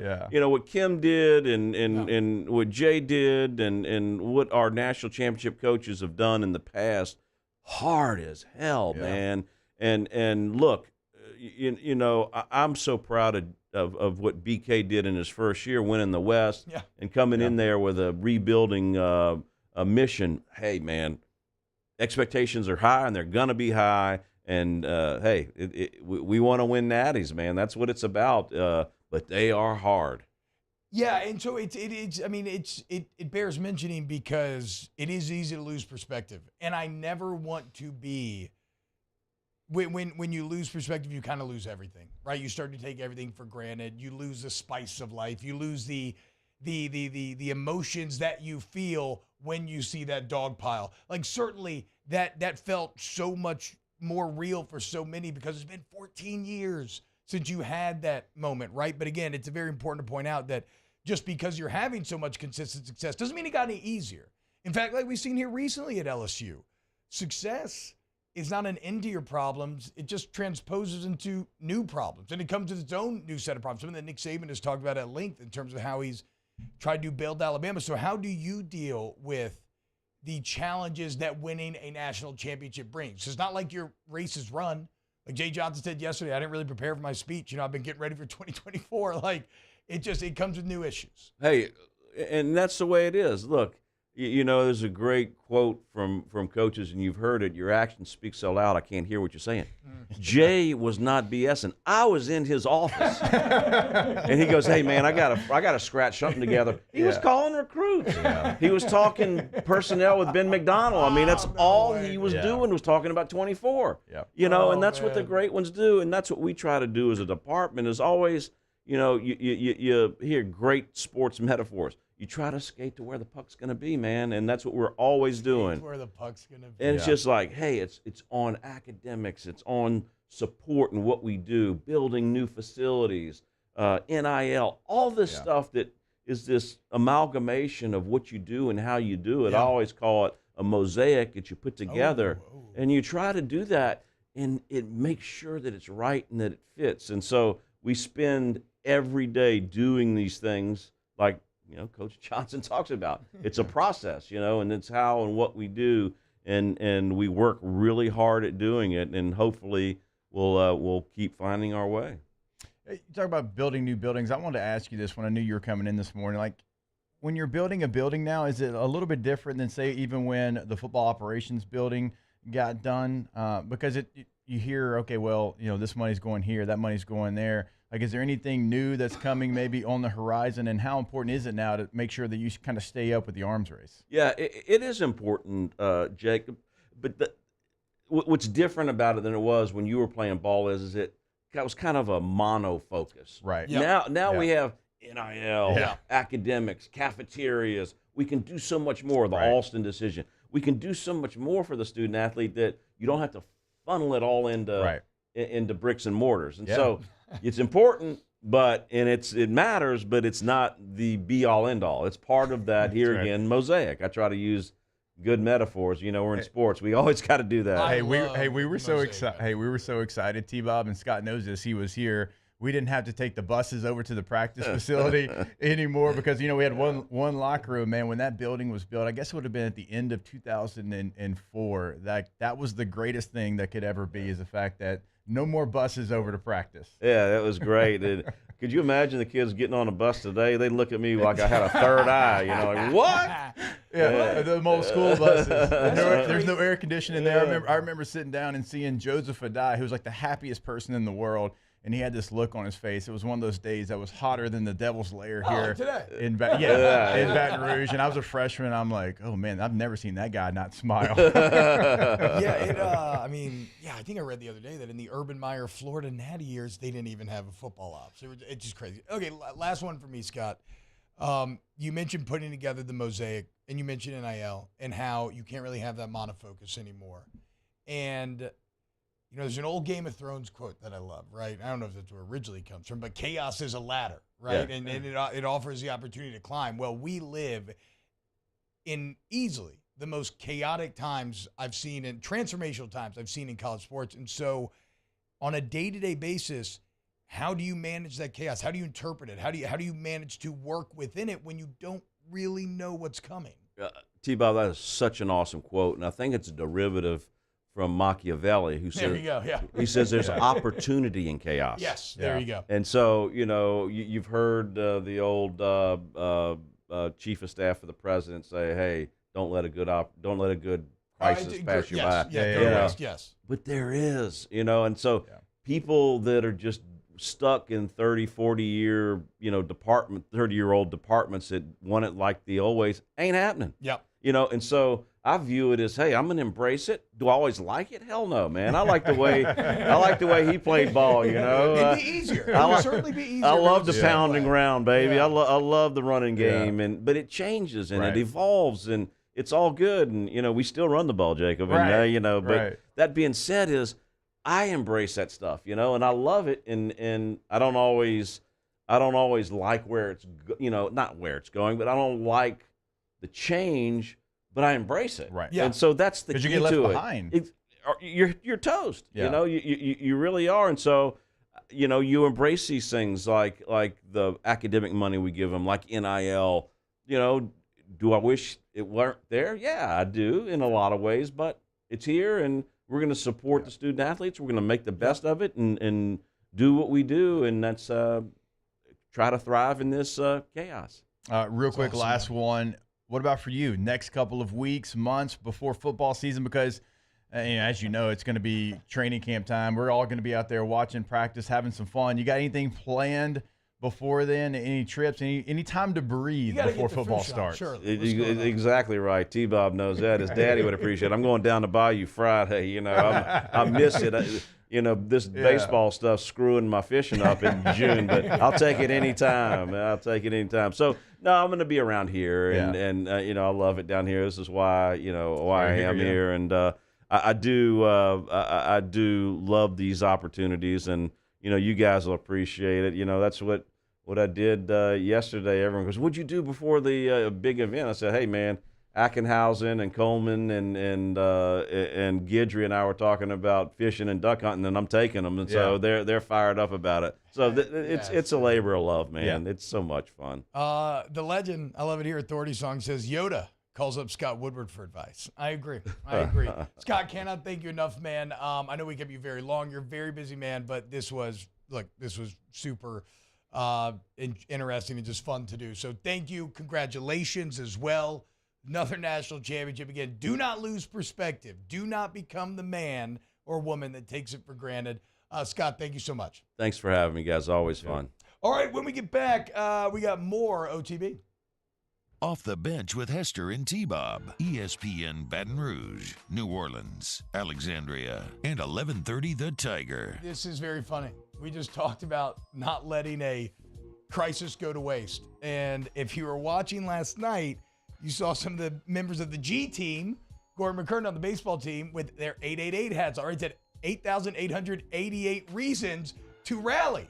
That is a campaign that was launched after the 24-4 loss, a literal crisis where a marketing opportunity was spotted, and the Gordon team gets it done. And if you need somebody who's going to get it done for you in the courtroom, you need to get Gordon, 225-888-8888. Yeah, that area code in Louisiana, 318-985-225-504-337. It does not matter, followed by the 8s.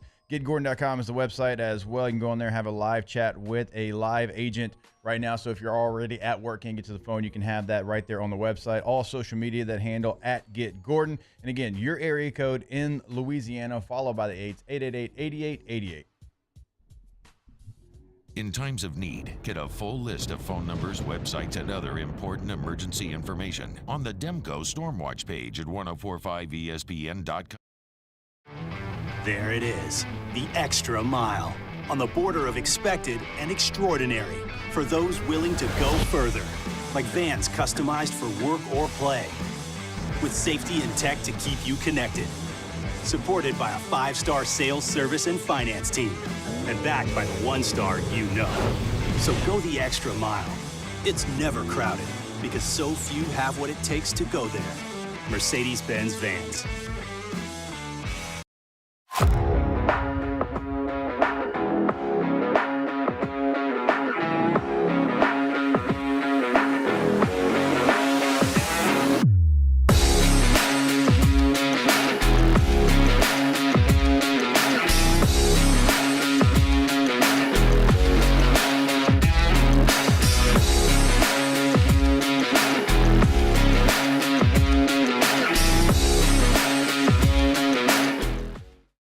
Follow us on Twitter at 1045ESPN to cast your vote in the Citizens Bank and Trust Poll of the Day. Vote daily inside Off the Bench, live at lunch on Palmer. And after further review, Citizens Bank and Trust brings you the Poll of the Day via Twitter at 1045ESPN. Gulf Coast Office Products is a nationally recognized Savin office equipment dealer based right here in Louisiana. Over 100 employees strong, Gulf Coast has the boots on the ground to support all vertical markets, from education, engineering, legal, and finance. With the latest in office technology, from desktop to production segment units, Gulf Coast and Savin have the perfect fit for you. Call 225-756-2644. That's 756-2644 for Gulf Coast Office Products. When is a taco more than just a taco? When it's Government Taco. Voted best tacos 3 years in a row by 225 Magazine, Government Taco puts the most delicious spin on tacos the capital area has ever seen. With creative combinations like the Magna Carrot, the Filibuster, or the Steak of the Union. Plus perfect tortilla chips paired with the best salsa and queso you've ever had. And happy hour every day from 3 to 6 p.m. and all day on Thursday. Government Taco, 5621 Government Street. I've been doing business with Luba for 25 years. They're dependable, trustworthy. It's just the attention to detail with our clients. Our folks have years and years of experience. They're highly trained professionals. But many companies have that asset. What I'd like to think makes Luba a bit different is that we use those talents in a way that truly is dedicated to serving the needs of the folks who depend on us.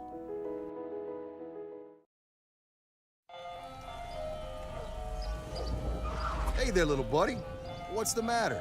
What's the matter? My windows, siding, and my It's Hunt. Join me for a Thursday edition of the Hunt Palmer Show. We'll react to LSU's national championship celebration. Join us 1 to 3, 104.5 ESPN Baton Rouge.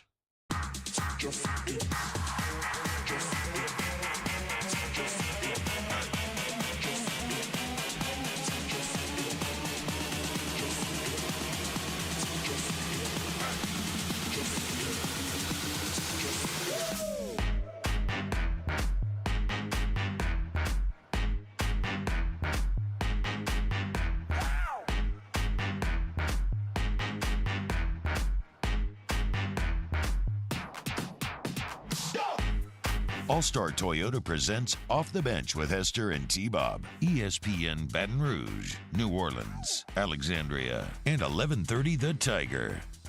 Yo, what's going on, y'all? Welcome back to OTB. June 29, 2023, Natty champ celebrating last night. I mean, that was fun. That man. He has an aura about him, doesn't he? Yeah. And I think you see, T-Bob, you see why LSU's successful. Yeah. And when you hear him talk, you know the process that he goes through when he's hiring these coaches. And you hear the old, every AD's got a list under his desk of all these names. I just think Scott goes out there and through the process figures out who's the best for LSU, right? I mean, he figures out who the best person for that job is going to be because there's no name that's off the table for him. He doesn't have to have a list. It's not just a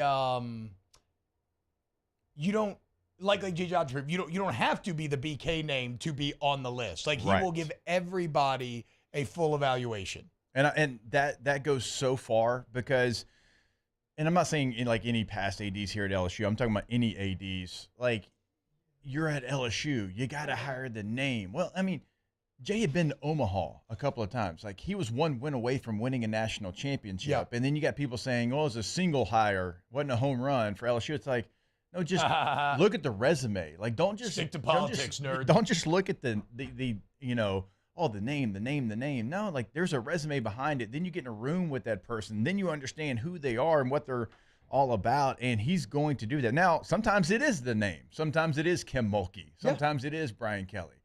But like I say all the time, like Sean Hudson, the soccer coach, like he went in, was blown away with the interview and said, that's our next soccer coach. And he tells people, like, we stole a soccer coach, right? We got a hidden gem because that's who he is and that's what he does. And he's got a different way of thinking and doing it and belief in those three letters of LSU. And he knows how powerful they are. One thing that I love about him, well, beyond just like a lot of chat was saying, the honey drip of his voice is simply fantastic, right? Like the actual timbre and quality of his voice. This is something that is easy to joke about. And like, that's how he's having so much success, but it actually doesn't hurt. I actually do believe that, right? I do believe that smooth, confident delivery, the timbre to it. Like, I actually do think that does help, but bigger than that, what I love is I'm someone, Jake, who, puts on a somewhat of a kind of false image of a pseudo-intellectual, right? Now it's mixed with toilet humor and juvenile sex jokes. But, I like to, try to use big words, and I think of myself as I'm a reader, and I read history, and blah, blah, blah, blah, blah, blah. Well, what I love about Scott is he is someone who reads constantly, and he reads things like Machiavelli, but it's not empty reading. He manages to tease out these philosophies, these concepts, and somehow apply like some of these great lessons from the past and from other great thinkers, but apply them to the modern job, like to what he has to do now, being the head of college athletics at LSU at a time when it's crazier than it's ever been before. And I always find the people who can read these concepts in these books and not just have it go in one ear or the other, or read them and not maybe fail to apply them. Like I feel like I do a lot of times, like he reads them, understands them, comprehends them, and then applies them to his everyday life. And it's why every time we have him on, it just gives you quotes, man, that just blow you away. It's like Chad said, like Daniel Basham said, I would love to see this man's bookshelf. So would I. Because it is probably... it probably smells of leather and rich mahogany and is very deep. Yeah, I mean, I see something. I don't want to put you in this category, but I see something. I'll write it down. I'm like, ooh, that's good. But I don't think I fully understand it or dive into it or actually use it in life. Yes. And it feels like he uses those things in life. And so interesting. Could sit there and talk with him all day. And I can't imagine what it feels like to come back to a place. I mean, he's from Baton Rouge. He went to Catholic. Goes to LSU, then works at LSU, and then he leaves, like he said, and then you go away, and you go about as far away as you possibly can, and then you come back to Texas A&M. So you come back to the region, and you're sitting there, you're doing things there, but to do it at home, to do it where you love, I can't imagine what that feels like to have this kind of success in the place that's like it was always a dream for LSU to get him, but obviously it was his dream to come here as well. Yeah, and he, He'll never admit to any self-satisfaction, and I don't want to say, like, I'm not going to be presumptuous enough to put any feelings on him like this, but I hope that he has time to kind of look in the mirror, enjoy a beer, exhale, and pat himself on the back, right? Like, again, I hope that for him. I don't know if he will or if he does. But I certainly hope, like if he gets to go fishing down in Fouchon or something here, sometime next, I hope he has one of those moments where like the sunlight's perfect, you're out on the water, it's peaceful. Doesn't even matter if you got a fish on the hook or not. You're just kind of chilling, enjoying. Everything slows down, and you just kind of get that moment where you reflect and you live in it. And it's one of the great. It's not unlike last night, even though it's not exactly the stillness, but. Like last night's parade, it's that moment of reflection. And we all know, like when you do something that you're very proud of, it feels so good to get that moment to yourself and say, you know what, good job, dude. You set a goal and you accomplished it. And I hope he has that moment for sure. I don't know that he will. I know. It's just the way Scott is wired. He will enjoy the sunset or the sunrise on some type of a vessel with a line in the water, though. Yeah. I can promise you that. Hell yeah. Ain't no question about that. We got to take him up on that. Live remote from the boat? I'm down. Just cut the remote part. I'm definitely down. All right, when we get back, let's and by the way, we did go extra long with Scott, so the other segments this hour are going to be a bit shorter. And we got Chef coming up at 9:15. Chef's fired up today. So don't get your Munchies questions in yet, but I'll tell you when, and then we'll get to more Off the Bench coming up. Off the Bench with Hester and T-Bob. Brendan Huff says Scott's going to cast a line and reel in an old Natty trophy. I mean, probably at this point. And if I were to hand out a national championship for local car dealerships, I mean, there's only one answer, boys. And it's All-Star Toyota Baton Rouge, allstartoyotabatonrouge.com. My favorite place, the dealership so nice they joined it twice, about to be thrice, as the lease is almost up. I just feel like I've been all over the place lately. I need to get my butt in there and go try out some Sequoias and everything else they got on the lot. You should as well. All-Star Toyota Baton Rouge. Me too. Had to change over the car seat. The Highlander wasn't quite big enough whenever we took our first outing as a family. So I got to go in there, but it's okay. Sequoia, Sienna, they have options for me, even, with the size of our family, 5 kids, 2 adults, a lot of car seats, sports equipment. They got us covered over at allstartoyotabatonrouge.com. Our listeners fire off their opinions on the jimsfirearms.net hotline at 499-1045. Keep listening for your next chance to shoot us your thoughts with the jimsfirearms.net hotline on 1045 ESPN Baton Rouge. The Windsor Senior Living Community in Mandeville, Louisiana is a beautiful, vibrant apartment community geared toward seniors.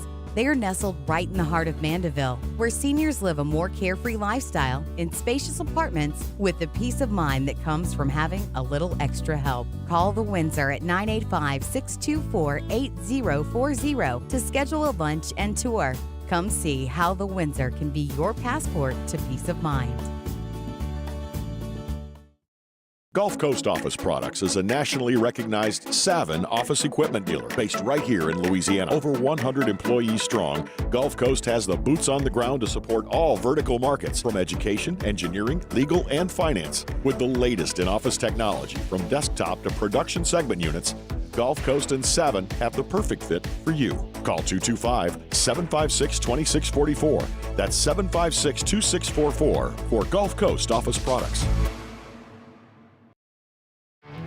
There it is, the extra mile, on the border of expected and extraordinary, for those willing to go further, like vans customized for work or play, with safety and tech to keep you connected, supported by a 5-star sales, service, and finance team, and backed by the 1-star you know. So go the extra mile. It's never crowded, because so few have what it takes to go there. Mercedes-Benz Vans.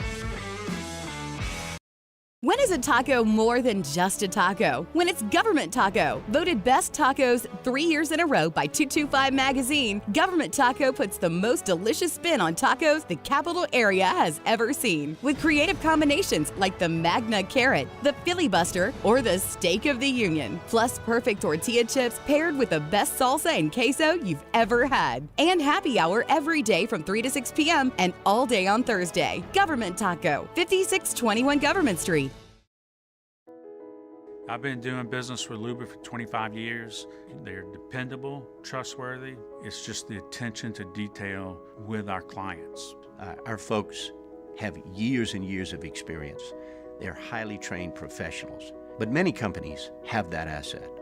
What I'd like to think makes Luba a bit different is that we use those talents in a way that truly is dedicated to serving the needs of the folks who depend on us.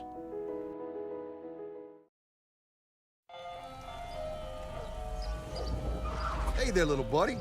What's the matter? What's the matter? My windows, siding, and my door. That's what's the matter. Relief Windows can fix all of that. I got you. Pop, pop. What's up? Oh my gosh, look! Curb appeal. That's a good-looking neighborhood. Hey, it's Matt Moscona inviting you to join us for Wednesday's Hump Day AFR, presented by Pluckers. Getting you ready for the LSU National Championship celebration and some big LSU football recruiting news. Join us Wednesday, 3 to 6, 104.5 ESPN Baton Rouge.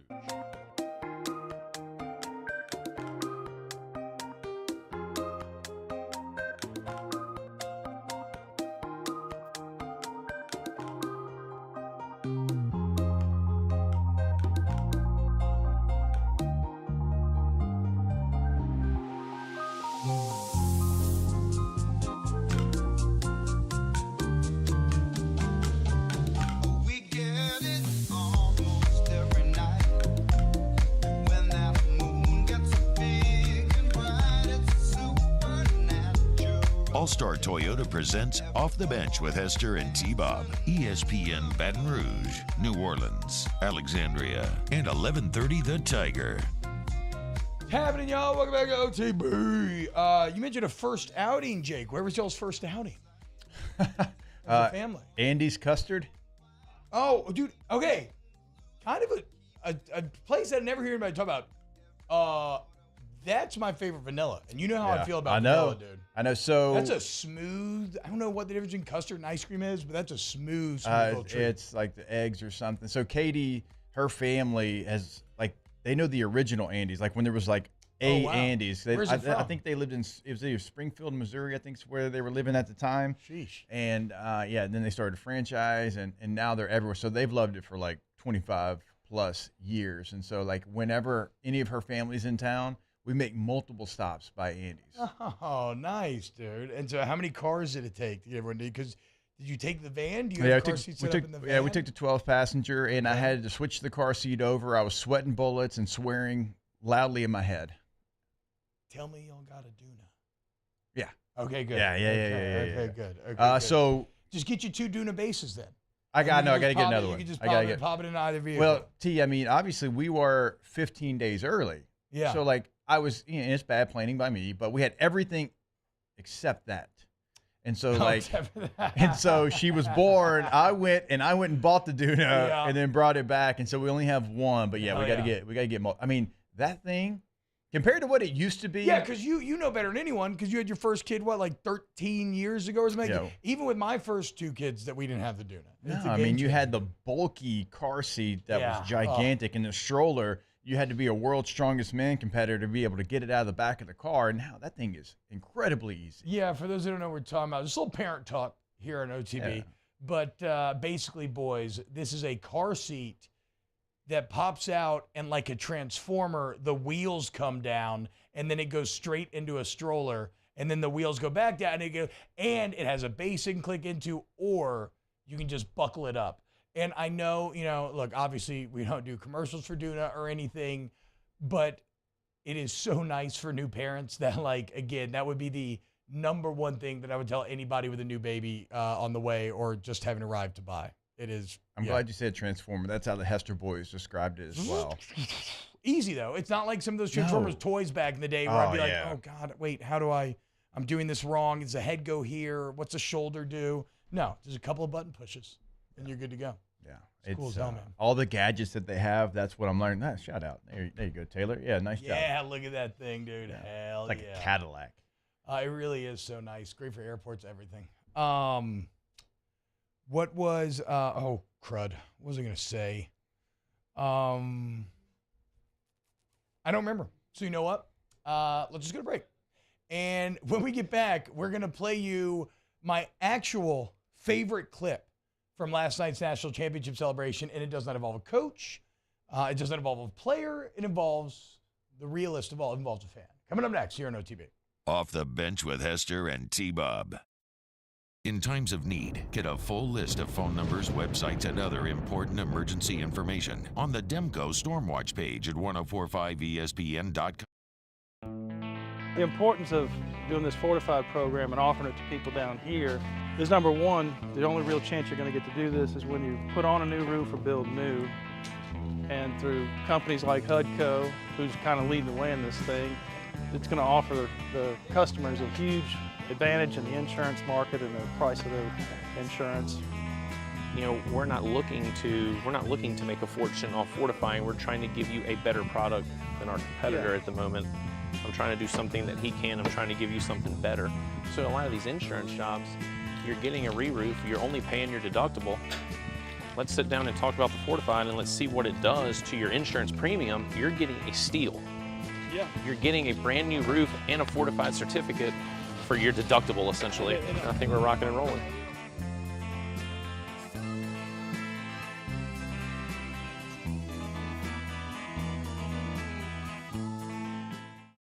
Bayou Ford has up to $7,000 off MSRP plus 0% financing on new 23 Ford F-150 XLT trucks and incredible deals on all remaining 2022 inventory. All with Bayou's 1 million mile warranty. The crew at Bayou Ford is going to do right by you. I've been doing business with Luba for 25 years. They're dependable, trustworthy. It's just the attention to detail with our clients. Our folks have years and years of experience. They're highly trained professionals, but many companies have that asset. What I'd like to think makes Luba a bit different is that we use those talents in a way that truly is dedicated to serving the needs of the folks who depend on us. Gulf Coast Office Products is a nationally recognized Savin office equipment dealer based right here in Louisiana. Over 100 employees strong, Gulf Coast has the boots on the ground to support all vertical markets, from education, engineering, legal, and finance. With the latest in office technology, from desktop to production segment units, Gulf Coast and Savin have the perfect fit for you. Call 225-756-2644. That's 756-2644 for Gulf Coast Office Products. When is a taco more than just a taco? When it's Government Taco. Voted best tacos 3 years in a row by 225 Magazine, Government Taco puts the most delicious spin on tacos the capital area has ever seen. With creative combinations like the Magna Carrot, the Filibuster, or the Steak of the Union. Plus perfect tortilla chips paired with the best salsa and queso you've ever had. And happy hour every day from 3 to 6 p.m. and all day on Thursday. Government Taco, 5621 Government Street.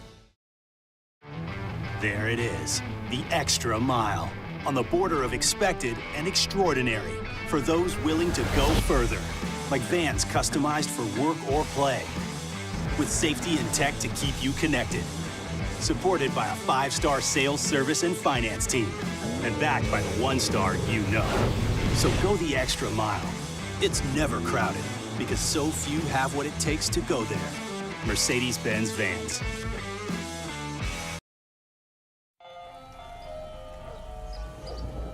Hey there, little buddy. What's the matter? What's the matter? My windows, siding, and my door. That's what's the matter. Relief Windows can fix all that. I got you. Pop, pop. What's up? Oh my gosh, look! Curb appeal. That's a good-looking neighborhood. ReliefWindows.com.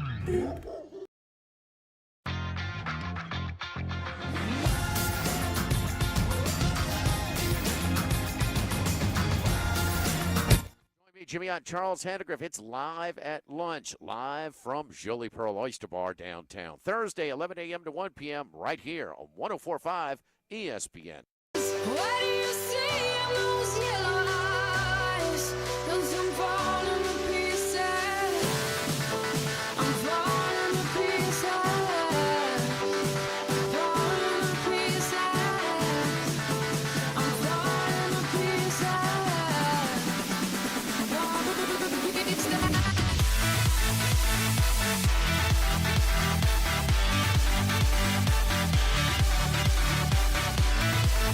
All-Star Toyota presents Off the Bench with Hester and T-Bob. ESPN Baton Rouge, New Orleans, Alexandria, and 1130 The Tiger.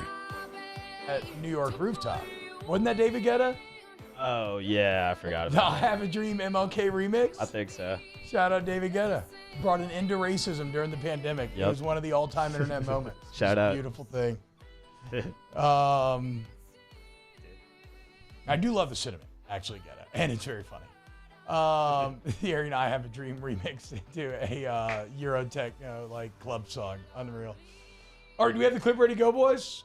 So national championship parade and celebration was last night, and it was a wonderful moment. Great for the fellas, for all the fans, just for everything. Like we said, I'm jealous, to be quite honest. I am jealous.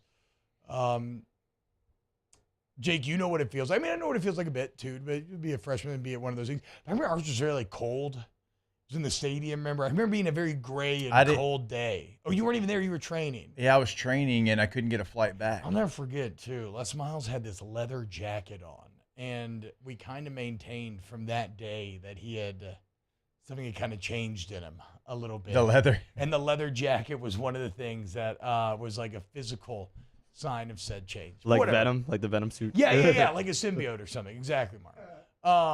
But whatever. It was a great night last night, and it was full of great speeches and everything else, but there was one clip better than the other. And who's this come from? Who's this come from? WBRZ. So here is WBRZ getting the lay of the land and talking to some of the fans in the stands. I mean, it's been pretty cool to watch a team from Louisiana win it all. What would you say? Paul Skeens, my mom is single, bro. I need you. Wow. You know, I'm sure there's a lot of people who would like to talk to Paul Skeens right now. Absolutely. Yeah, these guys, they watch the... The reporter did. There was a lot of people who would like to talk. I mean, well, I don't know. No. I think he did his job. He's not wrong. I think there's a lot of single women that would probably enjoy having a conversation with Paul Skeens if given the opportunity. But wherever you are, kid, you're a legend. Bruh, my mom is single. Bruh, the bruh is so We good. need you. The bruh lets you know off the bat, yeah, that the need was there. We need to pit that kid against the redhead FSU kid and make them fight one another for supremacy in Orlando before the football game in a couple of months. Whoever you are, kid, you're a legend. Just know that we on Team OTB, we support that kind of entrepreneurial spirit and that sort of initiative. You took the initiative there. WBRZ better be lucky T-Bob wasn't the reporter there. There would have been a follow-up question No. to what that young man said. Just T-Bob. been like, where's your mom? Where's she at, though? Your mom here with you, or? Yeah, let's just see her. Dan Bachelor, that kid listened to too much OTB talking about Danny having sex with T-Bob's mom. Okay, yeah, that's true. Yeah, that's true. That is kind of a common conversation. Speaking of Danny, is he Carmen Sandiego? Yeah, bro. What? I know. Working remote. Chicago, New York, Austin. I know. I know he done left us. Done left us in the dust. I mean, he posted a picture of him in a New York City cafe editing videos of T-Bob and Cole Kubelik. Yeah, that was really funny. I was like, nobody's ever edited Cole Kubelik in New York City. No. Also, no, I don't know.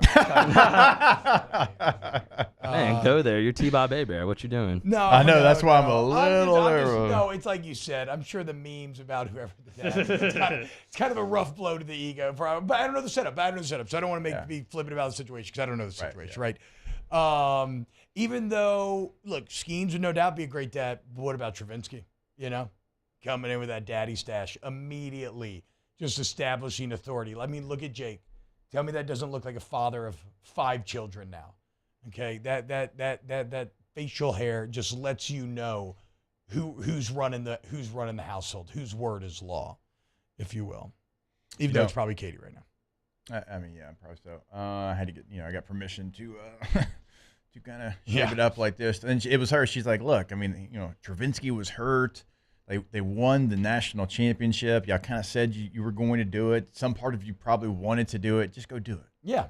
Well, you look great with a mustache. You got an incredible mustache, man. It's like when we did the Ted Lasso picture. God, and you really do look like Doc Holliday. Have you put like a Doc Holliday, like, do you have an outfit? Or what kind of hat does Val? He doesn't wear like a 10-gallon hat, does he? No, he doesn't. No, it's...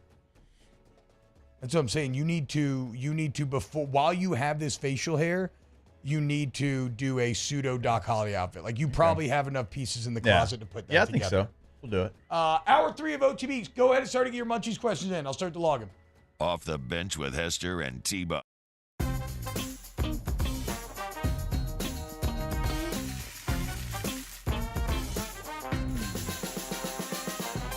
The best kept secret in town is out. Discover Tallulah at the Renaissance Hotel on Bluebonnet. Oh, hey, what's up? It's Big D and Bubba, 100.7 The Tiger Morning Show. We'd love for you to join us every weekday, 4 a.m. till 9 a.m. Yeah, everything you want in a show. Country music. We got laughs. We got celebrity in-studio guests. We just need you. Join us every weekday morning, 4 a.m. to 9 a.m., right where it all started. That's right. Louisiana's country station, 100.7 The Tiger. There it is, the extra mile, on the border of expected and extraordinary, for those willing to go further, like vans customized for work or play, with safety and tech to keep you connected, supported by a 5-star sales, service, and finance team, and backed by the 1-star you know. So go the extra mile. It's never crowded, because so few have what it takes to go there. Mercedes-Benz Vans. Gulf Coast Office Products is a nationally recognized Savin office equipment dealer based right here in Louisiana. Over 100 employees strong, Gulf Coast has the boots on the ground to support all vertical markets, from education, engineering, legal, and finance. With the latest in office technology, from desktop to production segment units, Gulf Coast and Savin have the perfect fit for you. Call 225-756-2644. That's 756-2644 for Gulf Coast Office Products. When is a taco more than just a taco? When it's Government Taco. Voted best tacos 3 years in a row by 225 Magazine, Government Taco puts the most delicious spin on tacos the capital area has ever seen. With creative combinations like the Magna Carrot, the Filibuster, or the Steak of the Union. Plus perfect tortilla chips paired with the best salsa and queso you've ever had. And happy hour every day from 3 to 6 p.m. and all day on Thursday. Government Taco, 5621 Government Street. I've been doing business with Luba for 25 years. They're dependable, trustworthy. It's just the attention to detail with our clients. Our folks have years and years of experience. They're highly trained professionals. But many companies have that asset.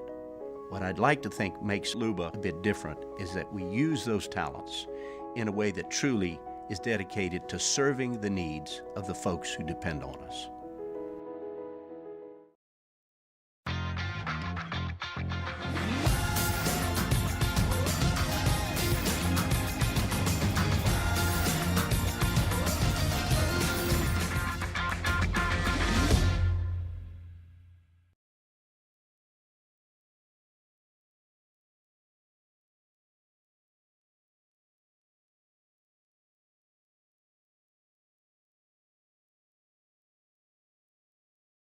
Southern Roll-Off difference. Nobody can beat their service. They have a 5-star rating on Google to show for it. Southern Roll-Off. Call 238-8000 or visit southernrolloff.com. 225-238-8000. Is your AC ready for the Louisiana heat? Don't wait for it to break down. Call Winters Air. Winters Air heating and cooling experts prevent unexpected problems and keep your home feeling like winter all summer long. Call Winters Air at 788-7488 or visit wintersair.com. If you've been injured, it doesn't matter if you were hit by a big truck, a smart car, or anything in between.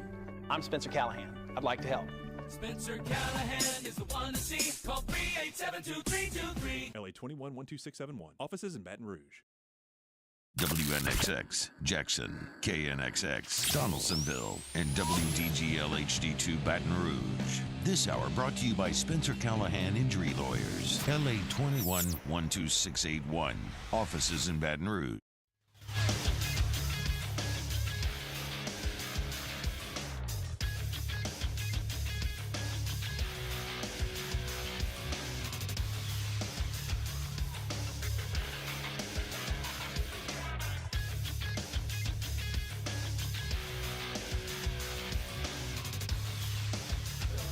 Good morning, everybody. It is 9 a.m. on Thursday, June 29th. Today in Baton Rouge, expect sunny skies with a high of 100. If you missed hours 1 or 2 of the show, you can now catch that up at the on-demand section at 1045ESPN.com, including our conversation with Scott Woodward. You can follow today's show on Twitter, Instagram, and TikTok at OTB_ESPN, or catch us on YouTube at the 1045 ESPN channel and subscribe for daily content. OTBOT, live from the Mercedes-Benz of Baton Rouge studio, starts now. All-Star Toyota presents Off the Bench with Jacob Hester and T-Bob Hebert. Yeah. Off the Bench with Hester and T-Bob. Hey, P, they said I got to come off the bench. All-Star Toyota presents Off the Bench with Hester and T-Bob. Yo, yo, yo.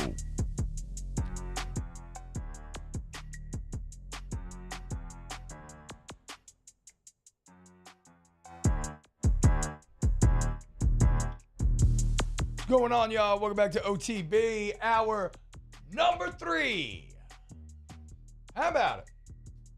Thursday, boys. Weekend almost here. And although it sounds crazy, normally you always want some sort of big-time sports to watch on the weekend. I'd be lying if I said that I'm actually kind of excited to have no sports this weekend. And that is a privilege. You only get there because you were privileged enough to just go through as awesome as what LSU just went through. But I'm not gonna lie, Jake. I'm excited to have a weekend of just kicking it. Maybe watch a couple episodes of Sopranos. Gonna head to the lake with the family before July. Maybe a good time. Yeah. Oh, I am fully there. I loved having LSU baseball to be able to watch. And that first night we didn't have it. We're kind of sitting around. It's like, man, missing something. What is it? Oh, it's LSU baseball and high drama and everybody gathering around the TV. But coming up this weekend, we got a holiday weekend. I am looking forward to enjoying the family portion of it. You know, not going to do any shows, not feel like I'm, you know, supposed to be somewhere that you're not, and just enjoy family this week. I'm looking forward to it. How much family? Now, this with a newborn, a little family goes a long way, but a lot of family can go the wrong way. Wow, I just made that up. That's pretty damn good. What I mean by that is it can quickly get a little overwhelming if there's like kind of too many cooks in the kitchen. You know what I'm saying? So how are we handling that for the holiday break? Are you getting together with everybody? Or is it just going to maintain maybe like a mom here or there or something around that? No, so everybody's kind of gone home. My mother-in-law and my mom, they came down for the birth of Harlow. And so it was great having them around. I think my mother-in-law's just leaving today. Been a huge help. So it's been great. Clear about that? Yes, absolutely. So it's just going to be like the 7 of us. That's awesome. See, that's great. That's going to be, it's always really special when all of a sudden it's, you know, the core nuclear family back together when you got the new edition. That's really cool, man. You know, it's funny. And Jackson, our oldest, is 13. He's been like all about it, just all about it. And you never know how the brothers are going to react to the new baby coming in. But Jackson, actually the oldest, 13 and 11, Jackson and Knox have been all about it, helping, holding. Hudson's been, Memphis is like, so like, who's this? Who's this? What's going on here? Huh? Wait, what? Yeah. Why don't I get to sleep? What? What's going on here? Yeah. Hey, sorry, man. I mean, look, man. It's something all your older brothers had to go through as well, bro. So you got this. You'll figure it out. You will figure it out. You will make it. 66 days until football season. Cortland Jacob says, weekend without sports, man, it says transition to 24/7 Braves. I don't think I could do it right now, dude. I don't. I've been eye hustling the Braves already. I mean, I know isn't that Spencer Strider cat out here just breaking all kind of records? Maybe end up being like the strikeout king of just maybe ever if he somehow stays on this pace for 20 years. But no, I've talked about it playing while you were out, Jake. I've never really experienced postseason baseball as an adult with a team that I cared about. And it's the most exhausting thing ever. Having to lock in for 200 plus pitches. I know. Where every pitch feels like your entire existence is riding on it. It's just so tiring. I mean, how many days in a row, or how many, what was the stretch there for LSU? It was 8 and 10, 7 and 8. Yeah, just living through every pitch, to your point. Because outside of the last 2 games, that's what it was. It was every pitch mattered. So you couldn't take your eyes off of it. I kind of went through it 2 years in a row for the Braves. Remember the year they lost? They had the big lead on the Dodgers. Yep. They gave it up. Dodgers come back. And then the next year they finished. Right? Yeah. And then the next year they finished it out and they won the World Series. I was kind of like that, but even more so in this one. I watched every pitch of the 24-4 game. I did not do that. I did. I watched every single pitch of it. We were at the pool and quickly, as soon as Bryce Collins came in, I didn't stop watching, but I kind of did. Yeah. I kind of did. And then I went ahead and I went home.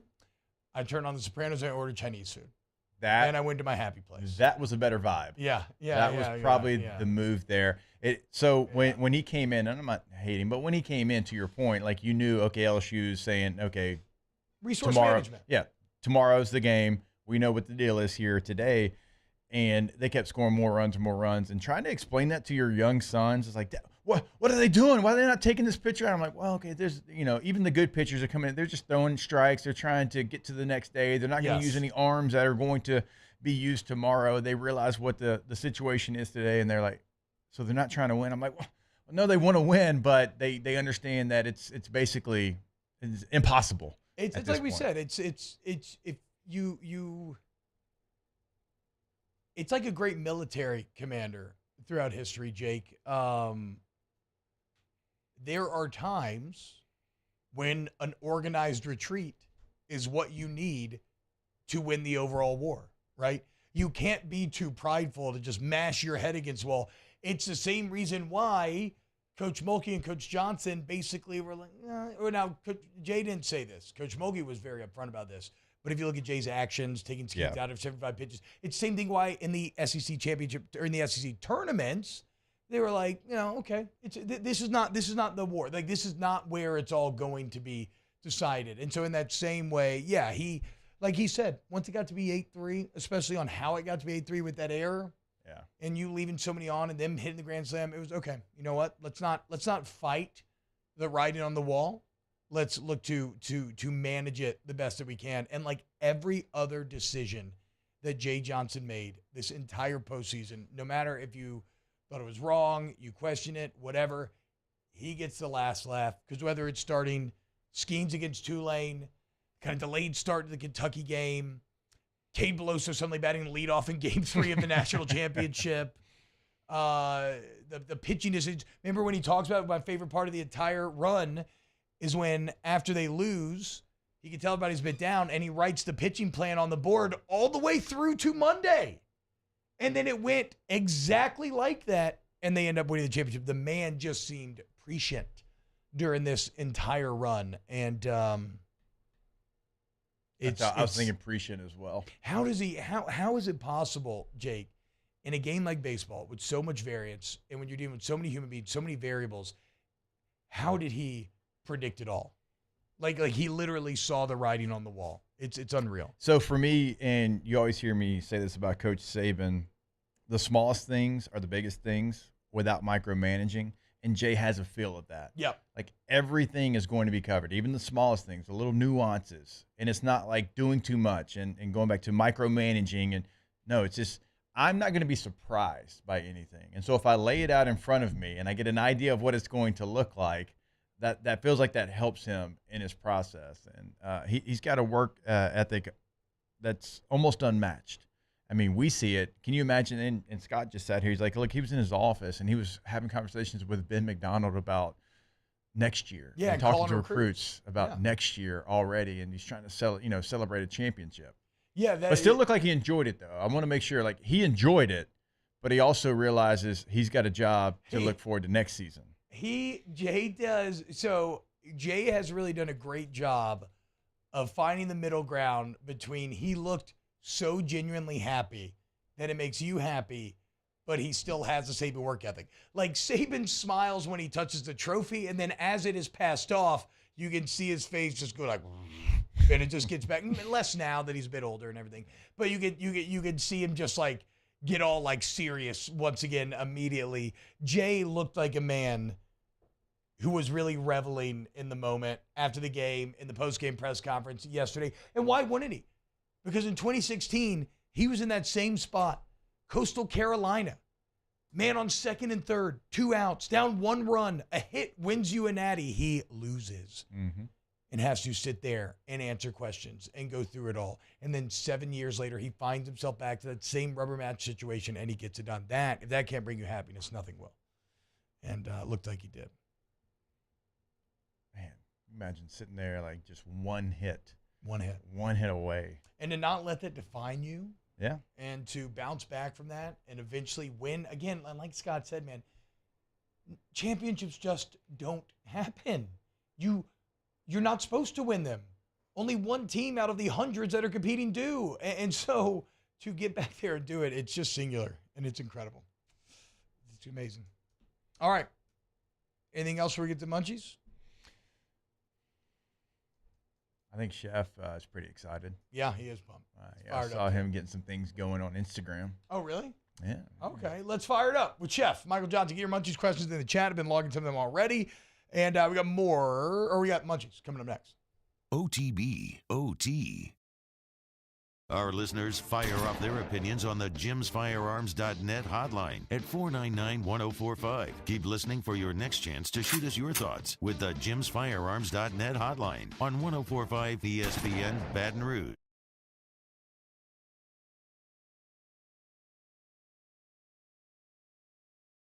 25 magazine, Government Taco puts the most delicious spin on tacos the capital area has ever seen. With creative combinations like the Magna Carrot, the Filibuster, or the Steak of the Union. Plus perfect tortilla chips paired with the best salsa and queso you've ever had. And happy hour every day from 3 to 6 p.m. and all day on Thursday. Government Taco, 5621 Government Street. Hey there, little buddy. What's the matter? What's the matter? My windows, siding, and my door. That's what's the matter. Relief Windows can fix all of that. I got you. Pop, pop. What's up? Oh my gosh, look! Curb appeal. That's a good-looking neighborhood. ReliefWindows.com. There it is, the extra mile. On the border of expected and extraordinary for those willing to go further, like vans customized for work or play, with safety and tech to keep you connected, supported by a 5-star sales, service, and finance team, and backed by the 1-star you know. So go the extra mile. It's never crowded because so few have what it takes to go there. Mercedes-Benz Vans. The world's leaders in obesity research, obesity medicine, and obesity science are right here. We're doing something that no one's ever done, or trying to answer a question that no one's ever asked before. Pennington is a real jewel when it comes to research. We are finding the solutions to the world's worst chronic disease, which is obesity. Louisiana needs Pennington Biomedical. Gulf Coast Office Products is a nationally recognized Savin office equipment dealer based right here in Louisiana. Over 100 employees strong, Gulf Coast has the boots on the ground to support all vertical markets, from education, engineering, legal, and finance. With the latest in office technology, from desktop to production segment units, Gulf Coast and Savin have the perfect fit for you. Call 225-756-2644. That's 756-2644 for Gulf Coast Office Products. I've been doing business with Luba for 25 years. They're dependable, trustworthy. It's just the attention to detail with our clients. Our folks have years and years of experience. They're highly trained professionals. But many companies have that asset. What I'd like to think makes Luba a bit different is that we use those talents in a way that truly is dedicated to serving the needs of the folks who depend on us. Follow us on Twitter at 1045ESPN to cast your vote in the Citizens Bank and Trust Poll of the Day. Vote daily inside Off the Bench, live at lunch on Palmer. And after further review, Citizens Bank and Trust brings you the Poll of the Day via Twitter at 1045ESPN.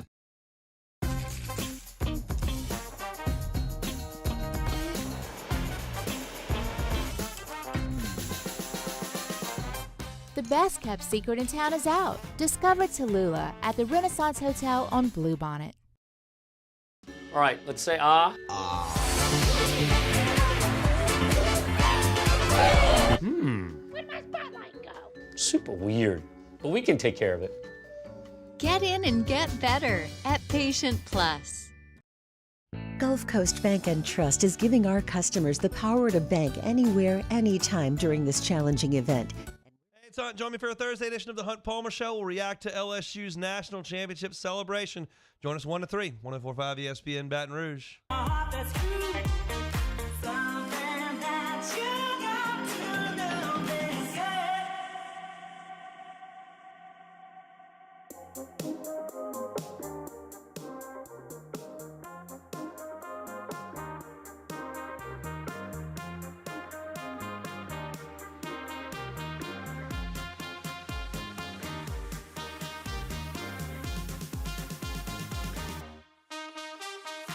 OTB OT with Hester and T-Bob on 104.5 ESPN Baton Rouge and 94.7 ESPN Alexandria.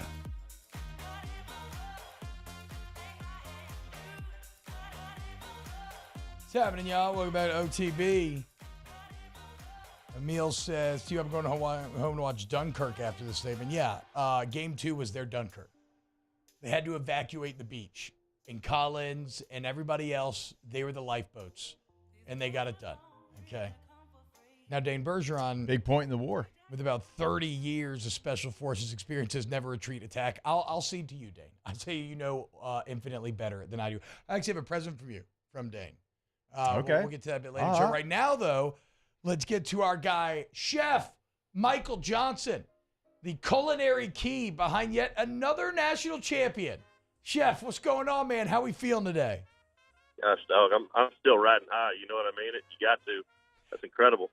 Well, and you're kind of a baseball guy, right, Chef? Like, I mean, I know, look, you love all sports, but like you have so much experience in the game of baseball. What's it feel like to see this LSU baseball team take home the Natty? Yeah, absolutely. You know, I came up in baseball with working for the Royals and then the Mariners, so it's definitely something it ties close to my heart.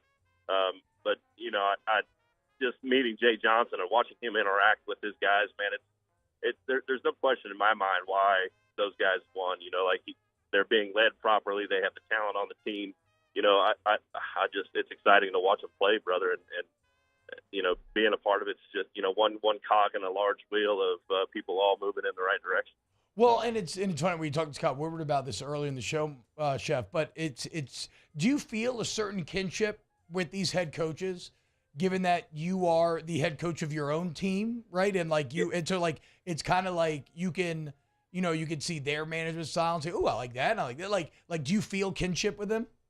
You know, I look at my own success and the things that work for me, and then I see these head coaches doing similar things that I do, and it just kind of, you know, one, it makes me feel better about my approach with things. Yeah. But it also makes me feel better about their approach as well. You know, the first time I heard Coach Kelly talk to his team, you know, really, not really assertive, but assertive, you know, and when the guys walk in late, he holds them accountable. And I love accountability. You know, you have to have accountability in the kitchen. You know, if people are coming in late, not showing up on time, man, it impacts the entire team. And so, you know, I do draw similarities from them, and you know, it gives me confidence both for myself and my own approach, and you know, like when I know that I have proven techniques that work for me, and then I see those same techniques and these other coaches as well. You know, Kim Mulkey as well. You know, she's a fireball, and it just makes sense. You know. Chef, do we have any gator coming on the menu anytime soon? I mean, I feel like that's something that maybe even when school starts. But do we have gator coming on the menu? I think we absolutely have to. You know, and that's the difference between me and everybody else is I wait to cook the gator until the game is done. You know, yeah, smart. It's just good business. Yeah. Smart. Yeah, you're a little too close. You know, like fans, they can do it. Yes, yeah, for sure. I agree. Yeah, right. Nobody wants to be about, Chef, you jinxed us. All right? No, everybody chill out. Yeah. Had that happen. Okay, let's dive into some munchies. Chef's driving out of Lafayette right now. I love the other day, Chef. Where were you? You were checking out a new seafood market. Were you down the bayou? Where was that at? Yeah, I was down south. Bass, not Bass Strip Cheese. That's where the cows were. My bad. I screwed this. I put you on the spot here. It just looked like you had a great time getting some delicious fresh seafood, made connections, and I know how important it is to you to source locally and try to get that local produce and that local food. Absolutely. So that was actually the fishing docks where I buy my seafood from. That, you know, all of our fresh fish comes through that dock, and I'm a nose in, hands out kind of guy. I just like to see things happen. I like to have relationships with the people who bring the food to us. I'm actually on the way to go meet my rice farmer right now, and you know, it's you know, we're on a summer break, so I take these opportunities to go spend time with the people who bring us our food, so that, you know, I can ask questions and know more about it and educate myself, and understanding how their process works helps me do my business with them easier, and building the relationship. You know, like when we had the hurricane a couple of years ago, and vendors were down and delivery trucks were at a minimum, you know, I was able to reach out to these vendors, and they, you know, like they weren't in New Orleans, they were or out of you know, Atlanta or Houston. These are, you know, Louisianans that are understanding our woes, and you know, they're doing what they can to get us our products. So, you know, it's just good business for us to have. Chef, how do we feel about fried gizzards? There's some fried gizzard chat going on in the chat right now. Me personally, I grew up on gizzards. You know, like I'll pass over a fried chicken liver all day long. But my dad, it's one of those things that like my grandfather shared with my dad, and my dad shared with me. And if I turn into an idiot for a gizzard, man. And you know, like if you're not buying them from some hole in the wall, and they put them in, they don't put them into like a paper bag where the grease is soaking through them, you don't have the right spot. Oh, shout out to Grandy's on Pines Road in the Port City. Back in the day, gizzards were on fire back then. I had fried gizzards one time, and just, I don't know, man. Texture was not for me. No? No. I don't know. I don't know. It kind of freaked me out. Are you a liver guy? I don't know. Chicken livers? I don't know if I've ever had chicken livers. Most people are either chicken liver people or gizzard people. Huh. Yeah. I don't know. Hey, Chef, what about frog legs? Like, what's your favorite way? Because I really enjoy frog legs. And we were talking about Chris Doering earlier because he lost a bet. Now he's got to wear a full LSU baseball uniform when he travels to media days. That's great. Yeah. And I remember him trying frog legs for the first time during the 2019 Natty run. We were in New Orleans together, and he's like, I had no idea this was this delicious. And so it can be. Do you enjoy frog legs? And if you do, what's your favorite way to prepare them? I absolutely do love frog legs. As a matter of fact, I love hunting frogs. You know, like I like going out and catching frogs. When I was a kid, we used to gig them, and now we go out and hand catch them off of bateaus and whatnot, which is so much better. You know, like they stay fresh longer, and I don't know, it's not quite as brutal on the frog. You know, like I don't know, I love the process of it, but soak them in a little buttermilk and you know, deep fry them is my favorite way. That's it. I mean, you could stew them. Yeah. Like braise them and brown them and then stew them. But my favorite way is to eat them like a chicken leg, you know, just in and out and done. Yep. Go on to the next one. I've never had frog legs, boys. What? I know. I know. What a blind spot. What a Wait blind a minute. spot. Hold I up. know, Hold I know, up. It's crazy. Your brother. dad is Nope. the Cajun Cannon. I know. It's sad. From South Lafourche. This is and why this is why my uncles and everybody always call me a city boy. But interestingly, it was never. It's not that I was like, ooh, gross, I don't want them. It was never in our repertoire. I don't know why. Okay. I don't know why. Just, Wow. Yeah, which is kind of Surprise crazy of the to think day. about. I know. Surprise I know. of the day. Now my grandpa made a fire turtle soup, all kinds of stuff, but Yeah. never frog legs. Don't know Wow. why. Scott, it's the first time I've ever heard Chef disappointed in I you, know, by the I know. way. I'm disappointed in you, to be honest. I was insecure saying that. I just felt like I needed to because I trust y'all. I don't want to be honest with my friends. That's something we're gonna have to remedy, guys. I think I have some frog legs in my freezer. Geez. I was going to say, like, I will let you remedy any culinary things with me, Chef, because I trust your cooking more than anybody. Hashtag Munchies. Best side to bring to a 4th of July barbecue. Oh man, a beer or a 6-pack of beer. You know, I mean, I don't know, barbecue. You know, if there's another guy on the barbecue pit, you know, you got to bring him something to keep him hydrated and whatnot. I don't know. I like a mac and cheese. I'm a big mac and cheese guy. I love mac and cheese. I think that's probably a safe one. Yeah. Or mac and cheese can't you know, like grandma's potato salad, one that just rocks the boat. You know. Hey, potato salad, mustard or mayo base? I like a little bit of Creole mustard in it with the mayonnaise. Mayonnaise based with Creole mustard. All right. Yeah. Oh my god. I mean, I prefer either one. I don't prefer either one. Like, give me either one of those options, and I'm going to finish Can it. you imagine Chef's there you go. 4th of July meal? I actually can, and now I'm mad. It's probably so damn good, dude. Yeah. Oh my god. Hashtag Munchies. I'm making wings for my son tonight. For my sons, any off the wall ideas for a new sauce in which to toss? You know, I when I make a new sauce, I like to just rampage through the refrigerator and build things, and it's like a science project. You know, like my brother, I do this at his house all the time, and you know, it's because he doesn't carry the same groceries that I do, and so if I'm making something, I'll just start building stuff. You know, and butter is gonna probably be a part of it at the end of the day, just to kind of. Usually, if the sauce is like too salty or too spicy or too sour or whatever, you can what you call mount butter into it, squeeze butter into it, and soften the flavor up. Oh, really? It's kind of like why you put butter into the wing sauce, right? Like it kind of mellows it out just a little bit, mellows that acid out. But gosh, I mean, just be creative. You know, like that's the whole thing about it is that you know you can create a monster. And my chefs do it all the time. Like we have a spice rack it's incredible. You know, like we have like house things.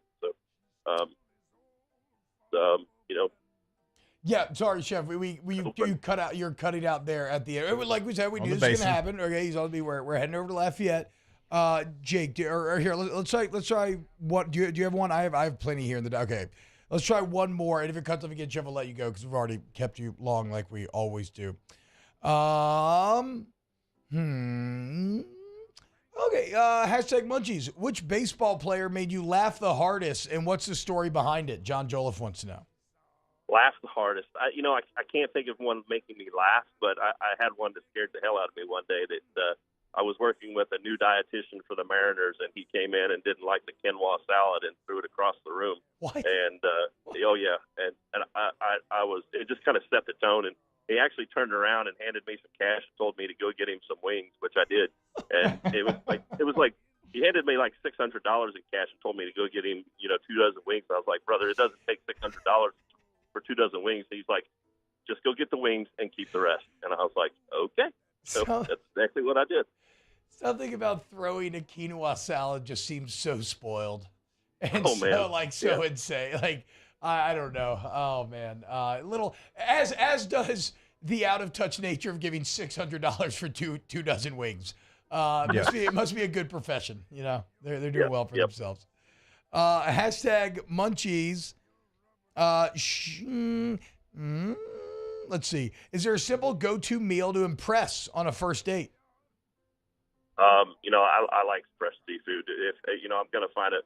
Like I like pulling a fresh fish out of the water and or going and fishing and catching a fresh fish, or getting some fresh shrimp or something like that, and just having everything ultra fresh. Right from the garden, right from the water, whatever it is. and taking my time with it. Like I like to taste the food. I don't like to dress it in too much garbage or seasoning too much. And I like to spend time in the kitchen with whoever it is. Like if it's my girlfriend, she loves to spend time in the kitchen watching me cook, and it's there's conversation. It's kind of a romantic place to spend time in the kitchen to me. Like I think that relationships are built around food, and so I love being in the kitchen with my girlfriend. Hashtag Munchies. Chef, why are fall off the bone ribs considered overcooked? Well, I mean, technically you are overcooking them. So you're cooking that piece of meat to somewhere in the neighborhood of 185 degrees to where the connective tissues are letting loose. And in the nutrition world, you're cooking the nutrient out of the food and it's being leached into a liquid that's falling out of it. So, I mean, you are cooking it well done. You're cooking it beyond well done. You're cooking it to a point where the connective tissues even let loose. And that's the whole premise behind it. So you're trying to find that middle ground then? Well, I mean, if you want them falling off the bone, you got to cook them that far. Okay. Tender, like they're going to be tender, but food quality and food nutrition don't necessarily go hand in hand all the time. Sure. What I mean is, like some people want fall off the bone ribs, and that doesn't necessarily offer a high amount of nutrition into the food unless you're, capturing the cooking liquid and reusing it for a sauce and putting it into the body in a different way. I'm so hungry, dude. I know. You lost me at potato salad. I know. I know. That was 10 minutes ago. I just want to take a big old, I want to have like a bunch of rib meat and just get a bunch of potato salad and just mix them together and just shove them in my mouth. Oh my God, dude. All right, Chef. You have a great day, man. Enjoy life. All right, fellas. Thank Take you care. so much, See you, man. Chef. Congratulations. Another national championship. Oh my God. I'm so glad we moved this segment. It used to be at 7:30. Yeah, it was rough. Ooh, that was at least now. Like it's 30 minutes until we can The actually. problem is I'm also less hungry at 7:30. This that's is when true. I'm starting to my tummy's starting to rumble. That's true. A bit. Like I have potato salad in my refrigerator right now that I know as soon as I get home, that's where I'm going. Wow. Jeez. All right. Let's try to get through the next 30 minutes show as fast as possible. Let's speed up time. Let's freeze ourselves, Mario. And then we'll unfreeze ourselves at the end of the show. Hey, like who? Fry? I don't know. Mario, who could not wait for something to be released, and so he had to freeze himself. Oh, Cartman? Yes. Yeah. For the Nintendo Wii. Hell yeah. And then he overfroze himself, and he wakes up way in the future, and it's all very funny. Got my frozen cartoons mixed up. T, I don't know what if you have something planned, but I'm going to ask you a question when we come back about something we talked about when you were on vacation. Oh, love it. All right. No, we don't have anything planned for the rest of the show either. It's an LSU football question. Coming up next here on OTB. OTB, OT. In times of need, get a full list of phone numbers, websites, and other important emergency information on the Demco Stormwatch page at 1045ESPN.com.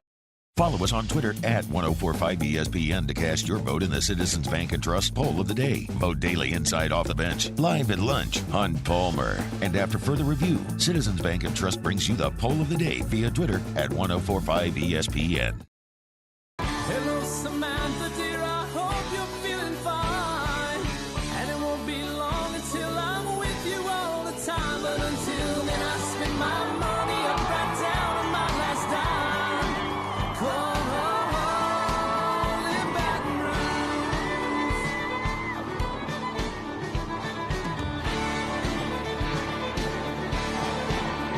I'm ready, what you put me on through. Gotta send my love down to There it is, the extra mile, on the border of expected and extraordinary, for those willing to go further, like vans customized for work or play, with safety and tech to keep you connected, supported by a 5-star sales, service, and finance team, and backed by the 1-star you know. So go the extra mile. It's never crowded, because so few have what it takes to go there. Mercedes-Benz Vans. When is a taco more than just a taco? When it's Government Taco. Voted best tacos 3 years in a row by 225 Magazine, Government Taco puts the most delicious spin on tacos the capital area has ever seen. With creative combinations like the Magna Carrot, the Filibuster, or the Steak of the Union. Plus perfect tortilla chips paired with the best salsa and queso you've ever had. And happy hour every day from 3 to 6 p.m. and all day on Thursday. Government Taco, 5621 Government Street. Hey there, little buddy. What's the matter? What's the matter? My windows, siding, and my door. That's what's the matter. Relief Windows can fix all that. I got you. Pop, pop. What's up? Oh my gosh, look! Curb appeal. That's a good-looking neighborhood. ReliefWindows.com. Gulf Coast Office Products is a nationally recognized Savin office equipment dealer based right here in Louisiana. Over 100 employees strong, Gulf Coast has the boots on the ground to support all vertical markets, from education, engineering, legal, and finance. With the latest in office technology, from desktop to production segment units, Gulf Coast and Savin have the perfect fit for you. Call 225-756-2644. That's 756-2644 for Gulf Coast Office Products.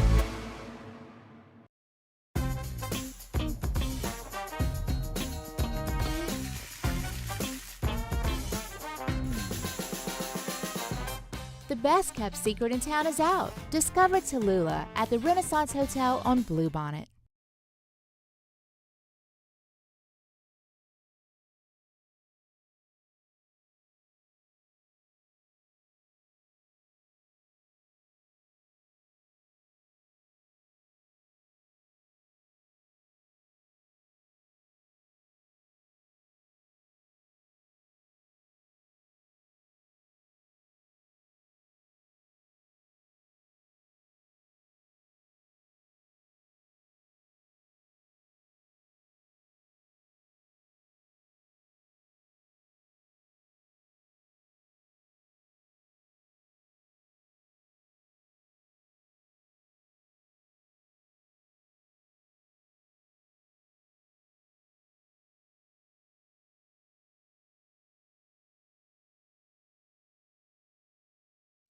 Hey, it's Matt Moscona inviting you to join us for Wednesday's Hump Day AFR, presented by Pluckers.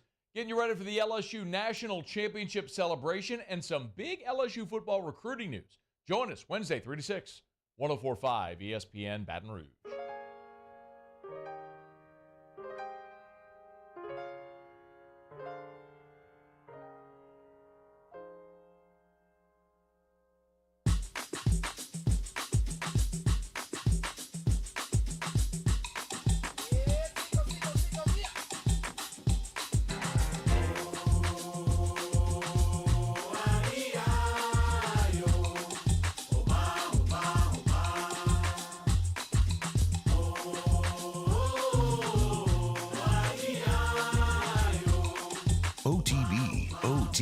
With Hester and T-Bob on 104.5 ESPN Baton Rouge and 94.7 ESPN Alexandria. Welcome back. OTV. I am crashing, man. I'm sorry. All right, what's up? What you got, Jake? All right, so when you were out, we were talking, I think it was Wilson Alexander that we had on, and he was talking baseball because he was in Omaha, but obviously he covers the football team daily, so we had some football questions. We were talking about Media Day, and then after he came on, started to think about how I want to see LSU walk into Media Day. Yeah. And I want them to walk in there like the SEC West champs. Yeah. I want them to have an attitude about them, an alpha energy, because they beat Alabama last year. Yep. And I don't want them to be, too over the top, but I want that to be the narrative for them when they go there, between Brian Kelly and whichever players that he chooses to go there. I want them to have a feeling of, we are a problem for every team that has to face us. And that's the energy that I'm looking for. Like, I don't want to be like, oh, well, every team on our schedule, we got to repair. No, like, you're the West champs. You beat Alabama. I want you to have that alpha energy that you are better than Alabama. Alabama's trying to play catch up to you. Even like, not even if you believe it, but that's what I want you to have going into media day. And that's something that I'm going to be looking to kind of pay attention to, because I was talking about what are you going to be paying attention to? What's the question going into media day? For me, it's about body language and attitude in Nashville for media day. So I agree. I would love for LSU to do all of these things. I would like, because you should carry yourself a bit differently because things are different. Like you said, you will probably emerge from media day as the favorite to win the West. Jake, I'm getting, I just got to be honest. Trust tree. You're getting too nervous about all the praise. No, well, not that. I'm getting nervous about Alabama.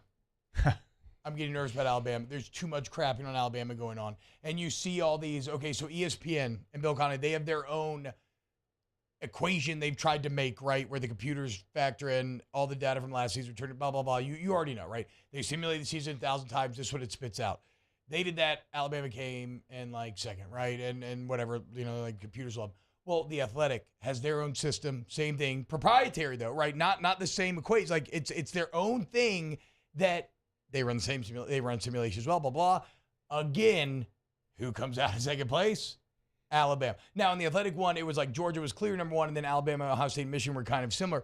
But I guess there's this weird thing going on right now, Jake, where there's a few events lining up that are starting to like kind of set off alarm bells in my head. And it's that as humans, we're saying we don't think this Alabama team's going to be that good, right? Because they're replacing both coordinators, replacing both quarterbacks. And there's validity there. Like that all makes sense. And I don't know they have a great quarterback.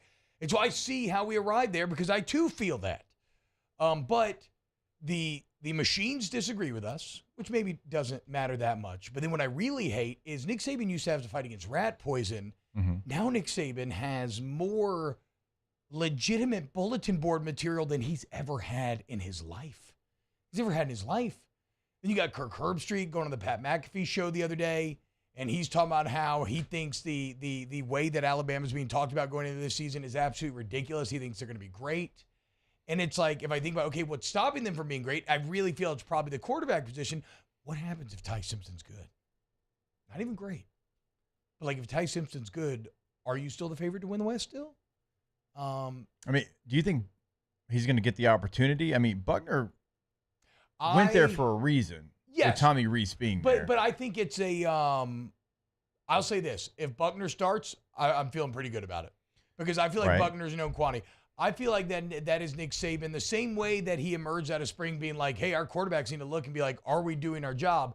Some, including myself, took that as their quarterbacks suck.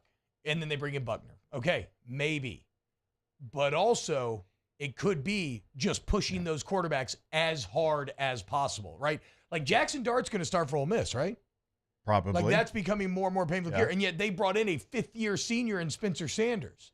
But Dart's probably get the push. It's a coordinator combination that makes me think Buckner is going to have the first opportunity to be the starter. Okay, I feel good this is kind of what I wanted to ask you, because you went straight to how good Alabama's going to be. No, just maybe. I don't. I know. Just let him just get a little right. It's not even about them. That's kind of where my point is. It's not about them. You're right. It's about LSU. You're right. Right? If you threw, hey, Jaden Daniels, Harold Perkins, Mason Smith, find me three more better. Because you've got dudes. Yeah. And you've got guys all over the place. That's just three guys. I mean, Mekhi Wingo, All-American. We could go name for name. True. It's about LSU. It's not about other teams, right? Alabama's going to be really good. We know Georgia's going to be really good. There's going to be other great teams. Texas A&M, they actually return a lot. Not from a bad team, but they return a lot. That wasn't the case last year. We could go team for team and, point out things that are strengths for them. But LSU's got a lot of strengths. Yeah. As much as almost any team in the country, right? And so that's the kind of attitude that I want to see in Nashville. Okay. We know who we are. We know we're damn good. So not we my know what attitude. we did. Right. Right. Literally the opposite of what I was just But I understand it. But not even, hey, let's worry about them. Don't worry about them. You need to worry about who you have, because who you have can go win a championship. Who you have can go win a lot of games. Who you have can be special. So that's the kind of attitude that I want to see from them. Like, you have maybe the best receiver room in the country, right? You're probably 2 behind Ohio State, but you're in the conversation. Yeah. So you've got the people. You have the pieces to the puzzle. You have the coaching staff. So make it about you and who you are and who you can be, and you get an opportunity from the first kick, the opening kickoff of the year. You get a top 10 matchup. So we're going to find out, but that's what I want to see. Top 10 matchup in Florida State, and a Florida State school, Jake, that has the most returning production of any school in the entire country, which analytically normally does lead to a pretty big jump. Now, if it's returning bad production, then whatever. But it's not. Like Florida State was good last year, right? So you, like Jake said, you're gonna be tested. You're gonna be tested out the gate. Gulf South says if you're scared, go to church. T-Bob, you're in town like you covered the defending SC West champs. Now, look, I know I'm the one that's been saying that for the LSU baseball. I get it. But if I can't be honest with my friends, who can I be honest with about some things I'm thinking about? Jake, what you're talking about, it's time to go back to Coach O, what he used to always say, right? It's never about them. It's always about us, the LSU Tigers. Well, let's see. I mean, it's the same mentality that Jay Johnson had. I mean, he said that to us before. Sure. Like you look and you had Skeens and you had Cruz and you had White, you had all these players. Well, same thing for LSU football. You've got those players. Don't worry about how it's been in the past. Right? Look at the present. Look at the future. Like you are the SEC West champ. Now you still got another dragon you've got to slay in Georgia, but you're not there yet. But just know how good you are. Not what you can be. You already are, and you can continue to grow. And that's like I want to see Jaden Daniels at media days, the quarterback. Right? Last year was it was a weird group. It was a weird group last year. Jack Besh was one of the guys. Yeah. Jack Besh isn't even here anymore. True. I want to see QB1 there. Yep. Right? I want to see Harold Perkins there, and you can choose your third player. That's fine, but I want to see those 2 guys there as QB. Yeah, that'd be a great one. Maybe Will Campbell. Ooh, I don't know, it's a young boy, but I want to see those 2. Well, Jack Besh was a sophomore last year. That's true. E. Goddard says Jake looks like a narcotics detective from 1993. Oh, thank you. I agree. But to me, he gives off the vibe of one who understands to be a narcotics detective. You got to bend the rules a little bit, but he's not full on corrupt cop. Yeah. Like he's doing what he needs to do to maintain sources and to get the job done, but he's not just out here like working on the side of the bad guys. You know who will never be the bad guys? It's Agative of Baton Rouge. The best guys, okay? And that's why you go to agativeBR.com and you can start to, you can actually schedule a time right there or you call them up and you can start to explore. I mean, Google them. Google Agative of Baton Rouge and look at the ratings, okay? And realize you're going to get that service to the highest degree that they are celebrated about and take control of your comfort zone this summer. It's 100 degrees out there, y'all. Your AC is working overtime. And I've had a couple friends lately that have to replace their entire AC. Absolutely brutal. Okay. And if you want to avoid those catastrophic issues, you know what you do? You get Acutemp out there.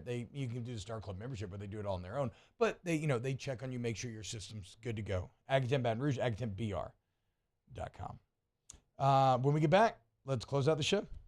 OTB, OT. Our listeners fire off their opinions on the JimsFirearms.net hotline at 499-1045. Keep listening for your next chance to shoot us your thoughts with the JimsFirearms.net hotline on 1045 ESPN Baton Rouge. This summer, retirement is a state of mind. Whether it's a mid-morning activity or an early bird special, grab a Coors Light and chill like you're retired.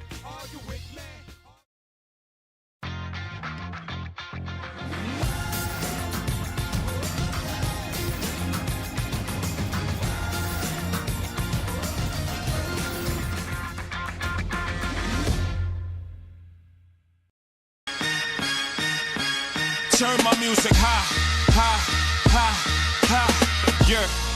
You don't know what you're doing. Sure I do. I'm from the streets where the hood can swallow on me. Bullets will follow on me. There's so much that you could run the slalom. And cops comb this top to bottom. They say that we are prone to violence, but it's home sweet home. With personalities clashing, chrome meets chrome. Prices up and down like it's Wall Street. I've been doing business with Luba for 25 years. They're dependable, trustworthy. It's just the attention to detail with our clients. Our folks have years and years of experience. They're highly trained professionals. But many companies have that asset. What I'd like to think makes Luba a bit different is that we use those talents in a way that truly is dedicated to serving the needs of the folks who depend on us. There it is, the extra mile, on the border of expected and extraordinary, for those willing to go further, like vans customized for work or play, with safety and tech to keep you connected, supported by a 5-star sales, service, and finance team, and backed by the 1-star you know. So go the extra mile. It's never crowded, because so few have what it takes to go there. Mercedes-Benz Vans. When is a taco more than just a taco? When it's Government Taco. Voted best tacos 3 years in a row by 225 Magazine, Government Taco puts the most delicious spin on tacos the capital area has ever seen. With creative combinations like the Magna Carrot, the Filibuster, or the Steak of the Union. Plus perfect tortilla chips paired with the best salsa and queso you've ever had. And happy hour every day from 3 to 6 p.m. and all day on Thursday. Government Taco, 5621 Government Street. Hey there, little buddy. What's the matter? What's the matter? My windows, siding, and my door. That's what's the matter. Relief Windows can fix all that. I got you. Pop, pop. What's up? Oh my gosh, look! Curb appeal. That's a good-looking neighborhood. ReliefWindows.com.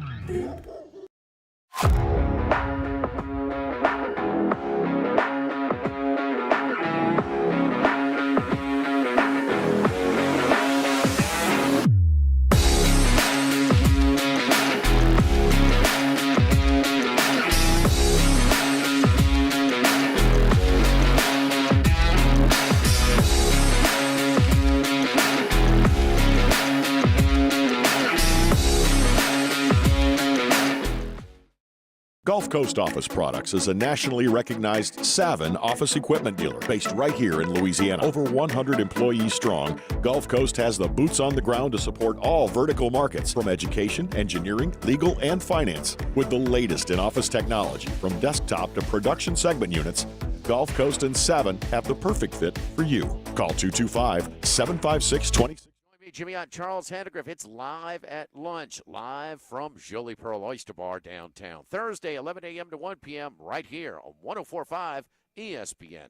Vivo la mía, que solo es una, disfruta el momento, que el tiempo se acaba y para atrás no verá. Bebiendo, fumando y jodiendo, sigo vacilando de party todos los días. Síguelo.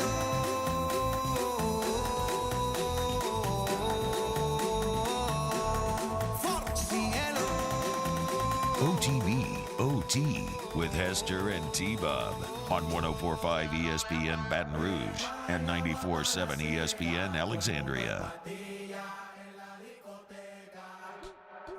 What's up, y'all? Welcome back to OTB. Ask the Bench. Brought to you by Cold Curse Light, Vizzy Hard Seltzer, and Blue Moon Light Sky Citrus Sweet. By the way, guys, Paris Giambi, Kate Beloso, coming in studio tomorrow, 9 a.m. I was texting him yesterday. I was like, you come in Thursday night, Friday night, up to you. I was like, I'm guessing, Thursday's not going to be. He was like, yeah, we got some things planned for Wednesday night. So, shout out. It's like, did you hear Trey Morgan's voice yesterday at the celebration? It sounded like me during football season. Yeah. I'm surprised he didn't say, I don't know what's going on with my voice. That's all. That's all we were missing. Ask the Bench. You got her. Who would be the name, who would Detective Hester's partner be? Jake and the Fat Man. The Fat Man. We've already pitched this show. Yeah, it's Jake and the Fat Man. It's a reboot. It's a reboot. Yeah, it's a reboot. Yeah. Like, that's the easiest way to get anything greenlit in Hollywood. Yeah. A reboot, no matter how obscure. Although the Fat Man had the mustache in that show. Look, if Jake we did get not. an actual TV show, I will make that is fine. I can justify shaving my beard for that. Okay, get your Ask the Bench questions in. Before you do remind you, if you're not feeling well, go to Patient Plus Urgent Care, patientplusuc.com. I've never had sinuses. Do you go to urgent cares for sinuses, or do you just let them run their course? How's that work? I just let mine run my course, but Because I know you're not feeling well. I'm a terrible person to ask. Like, I don't take care of myself like I should. I'd never go to the doctor for anything. So, well, yeah, I know. If you need to. I'm a prime person for this. PatientPlusUC.com. Walk-ins always welcome. The first time you go in, you make your digital profile right there on your phone, and every time after that, you sign in with a touch of a button. It's so easy. They get you in, they get you out, they get you better. Look at the pictures of the facilities on the website. I mean, you don't see urgent cares like that, y'all, okay? And that investment in the facilities and the people, you're the one that reaps the benefits, okay? It's passed on to you. Patient Plus Urgent Care, all your Ahmed needs as well. PatientPlusUC.com. Ask the bench. Best burger in BR. We have had a lot of burger talk here. I'm a curbside boy myself. I would throw to Mario on this one. Oh, there's a lot of good ones. I like Frost Top. Maybe I'm biased to Frost Top, but Frost Top's my favorite. Frost Top's good. 2 years ago when I first started doing this, I made it my goal to actually try to find the best burger in BR because I had to stay here late and do Tiger Zone with Hunt and Jeremy. This one's a little, it's a little off the wall, the one I'm about to tell you. But you go to Rue 61, the seafood restaurant, and get the Rue burger, blackened burger patty with a remoulade sauce on it. Very, very good. I like the specificity Yeah. there. And now I am hungry. It's a jalapeno cheddar, like brioche bun on top, too. Very good. I also love Mario for the second day in a row surprised me with a sentence that I've never heard before. Where he said, the people at Burger King, they've been cooking me burgers before 11 a.m. They're not supposed to. But they're getting more hesitant every time, and I'm getting worried. Yeah. I'm scared if I go today, they're going to tell me no. We'll see. My God. It's so good, dude. Shout out to Galskis. Favorite movie theater in BR, specifically the 2 PLF theaters in Celebrity. Jake, you're a Perkins Road guy, right? Yes. What's something you wanted in your Reading registry but didn't put it on there and regret it? That's a long time ago. Bro, I forgot. That's 16 years ago for your boy. I was just going around zapping stupid stuff. Someone who just got married. Weed eater. That's pretty good. If you're a lawn boy, for sure. I'm a lawn boy. OT. RejuveMedical.com. Restore me. Refuel me. Rejuva me. Okay, you want to feel younger, better, stronger. Rejuve Medical's there for you. And maybe it's HRT. Going to help you recapture how you used to feel when you were in the prime, right? And do upkeep on your body. That's what's so crazy is we do upkeep on everything else in our lives. We expect our bodies to just age naturally, Fight that process. And it's different for everyone, okay? Your body's going to have different needs and mine will than Jake's will, and they understand that they're going to customize a plan for you. Now in Shreveport as well. Go to Rejuve Medical. Yeah, go to the website. You will find a full list of conditions they can treat for you. Also, you can get that consultation set up. All right, you got something going on, and maybe you can't explain, but there's a deficiency there. Well, they can help get to the bottom of it. You're going to go in.